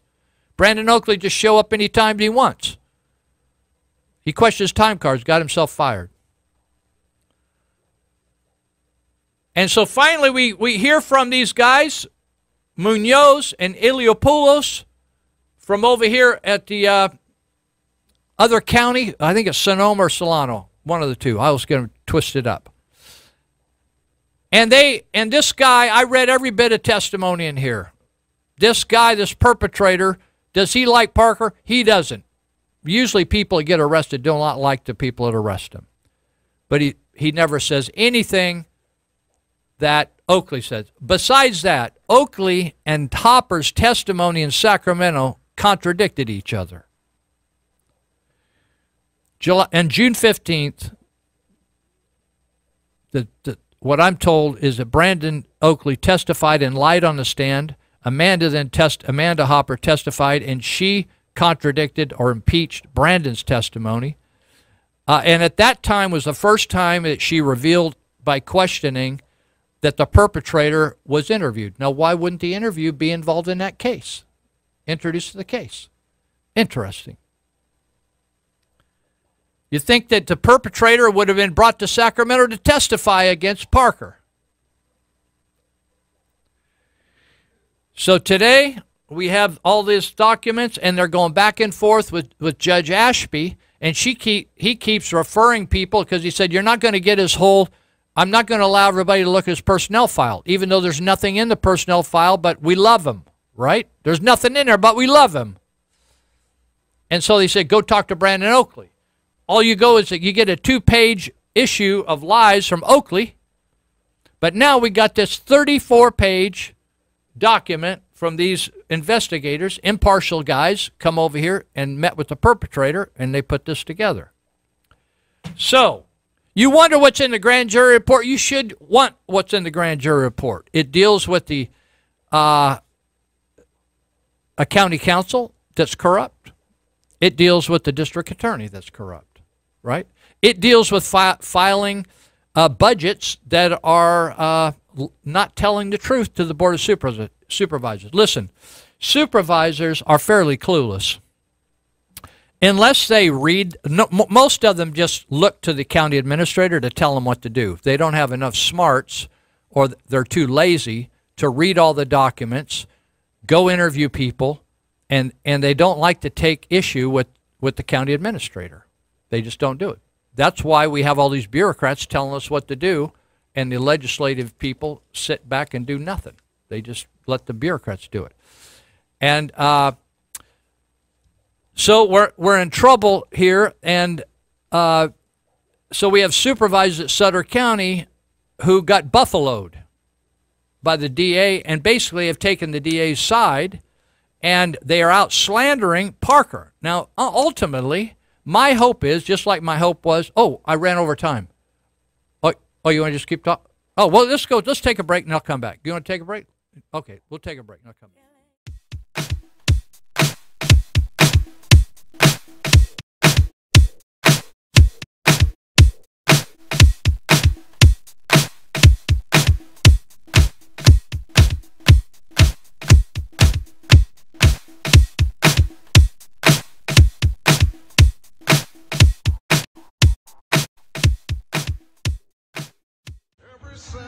All right, let's get into this. We got a few more minutes, so I just want to, we're still talking about the district attorney, the grand jury report, the assault on Dave Williams' credibility and his career and his reputation, and the assault and firing of Jason Parker. So I was telling you about this 34-page report interview. It's a transcript of the word, answer, question, answer, question, answer, question, written out, just like they do in the courts.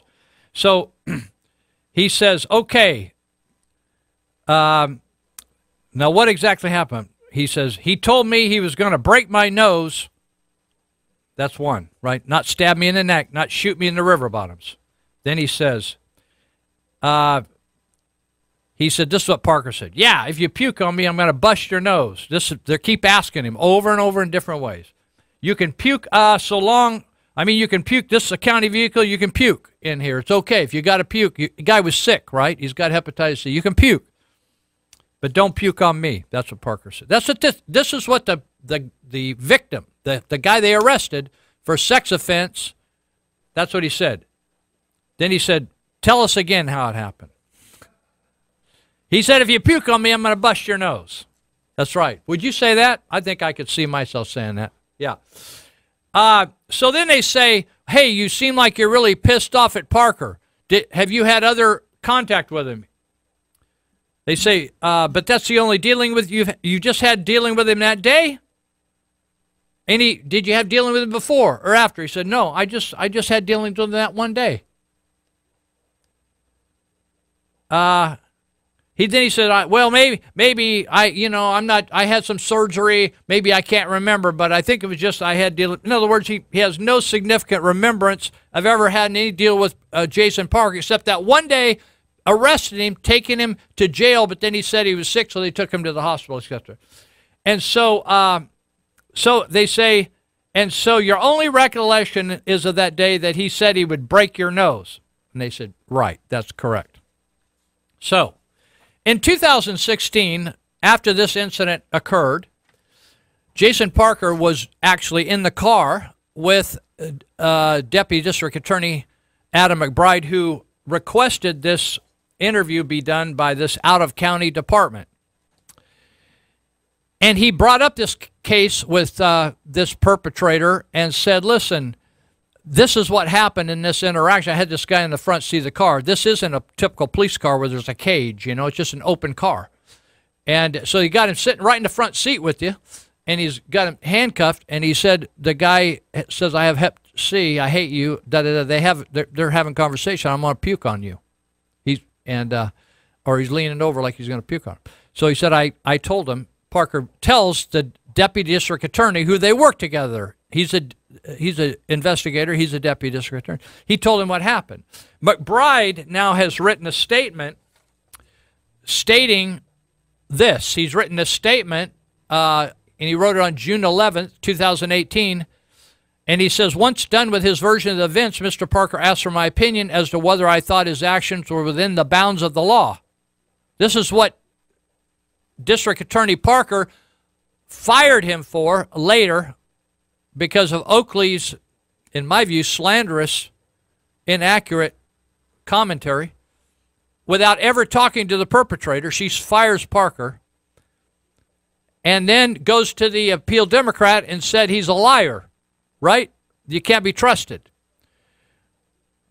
So that's illegal. You cannot do that when you work for government, is go out and trash employees in the paper like that.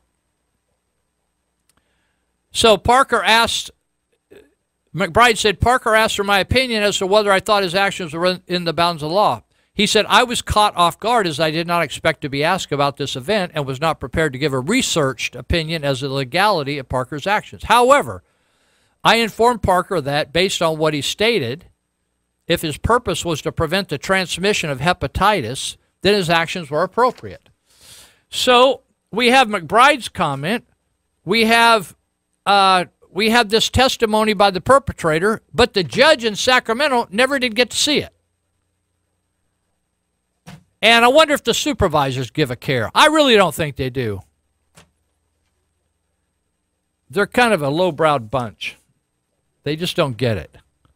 And they would rather just throw somebody down the drain. Do you notice a lot of top quality people in government leave government, and you end up with a lot of mediocre people left? So on August 22nd, the attorney for Parker, Chris Carlos, received this 34-page document. In other words, the perpetrator's statement that completely contradicts Oakley's statement and proves that Oakley fabricated threats against his perpetrator. So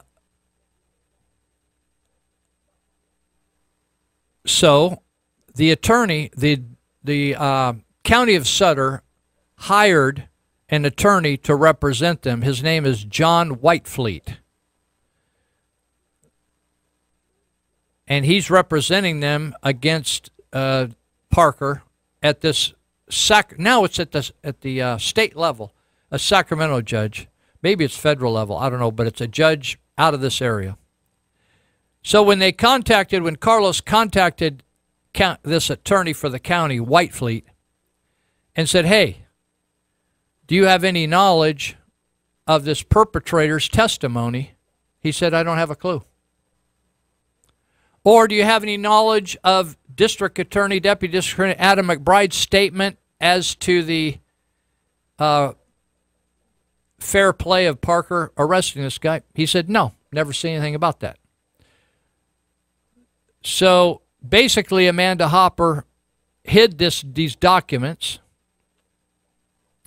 and allowed Brandon to continue with his testimony down in Sacramento of what Parker supposedly did, both of them doing it under oath. Now, I don't know a lot, right? I just barely made it through high school, and I'm a college dropout. And I got a CD passed. But this to me is just about as funky as it gets. And all you out there with your college degrees and your certificates hiding behind that, Aronson and Judge Aronson hiding the grand jury report, and Gene Jordan lying, and the district attorney playing all these games. And by the way, there's grand jury testimony was about also included. I'm just going to tell you some of this stuff because it's significant. People ought to know. The district attorney was using the county car for her personal errands and picking up her kids. You can't do that.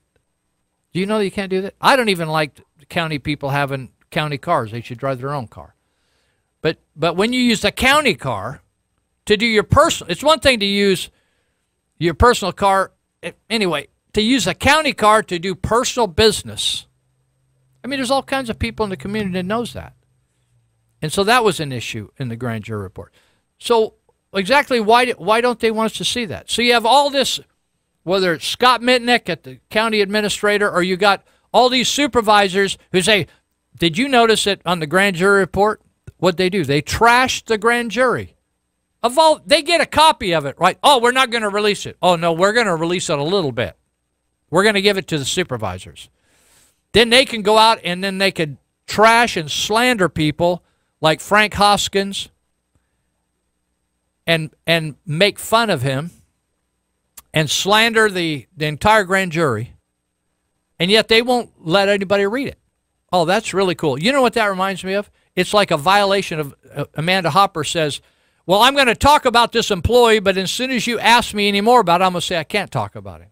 I'm going to talk about the Brady bill, the Brady law, where you have to share information with the defense attorney, but I'm not. This doesn't even have to do with a court case. We're just going to say to God and the whole world, my 2 employees are bad. Take that. And it just so happens that Jason Parker had filed an action against the district attorney and contacted the attorney general and the board of supervisors. And Williams had decided he was going to run against her a couple days before. And all of a sudden, the appeal Democrat breaks news. It's like that Booker. What Booker do the other day? Came up with that deal, that Spartacus deal. That was the appeal Democrat had a Spartacus moment. And they declared to the whole world, oh my God, these 2 guys. And it just so happened, the problem is, you know what I liked when Joe Cassidy got carpet bombed by Mary Jane Griego and Bill Simmons? I like the fact that when you're clean, when you're telling the truth, they may smash you, but you still got the truth on your side in the end.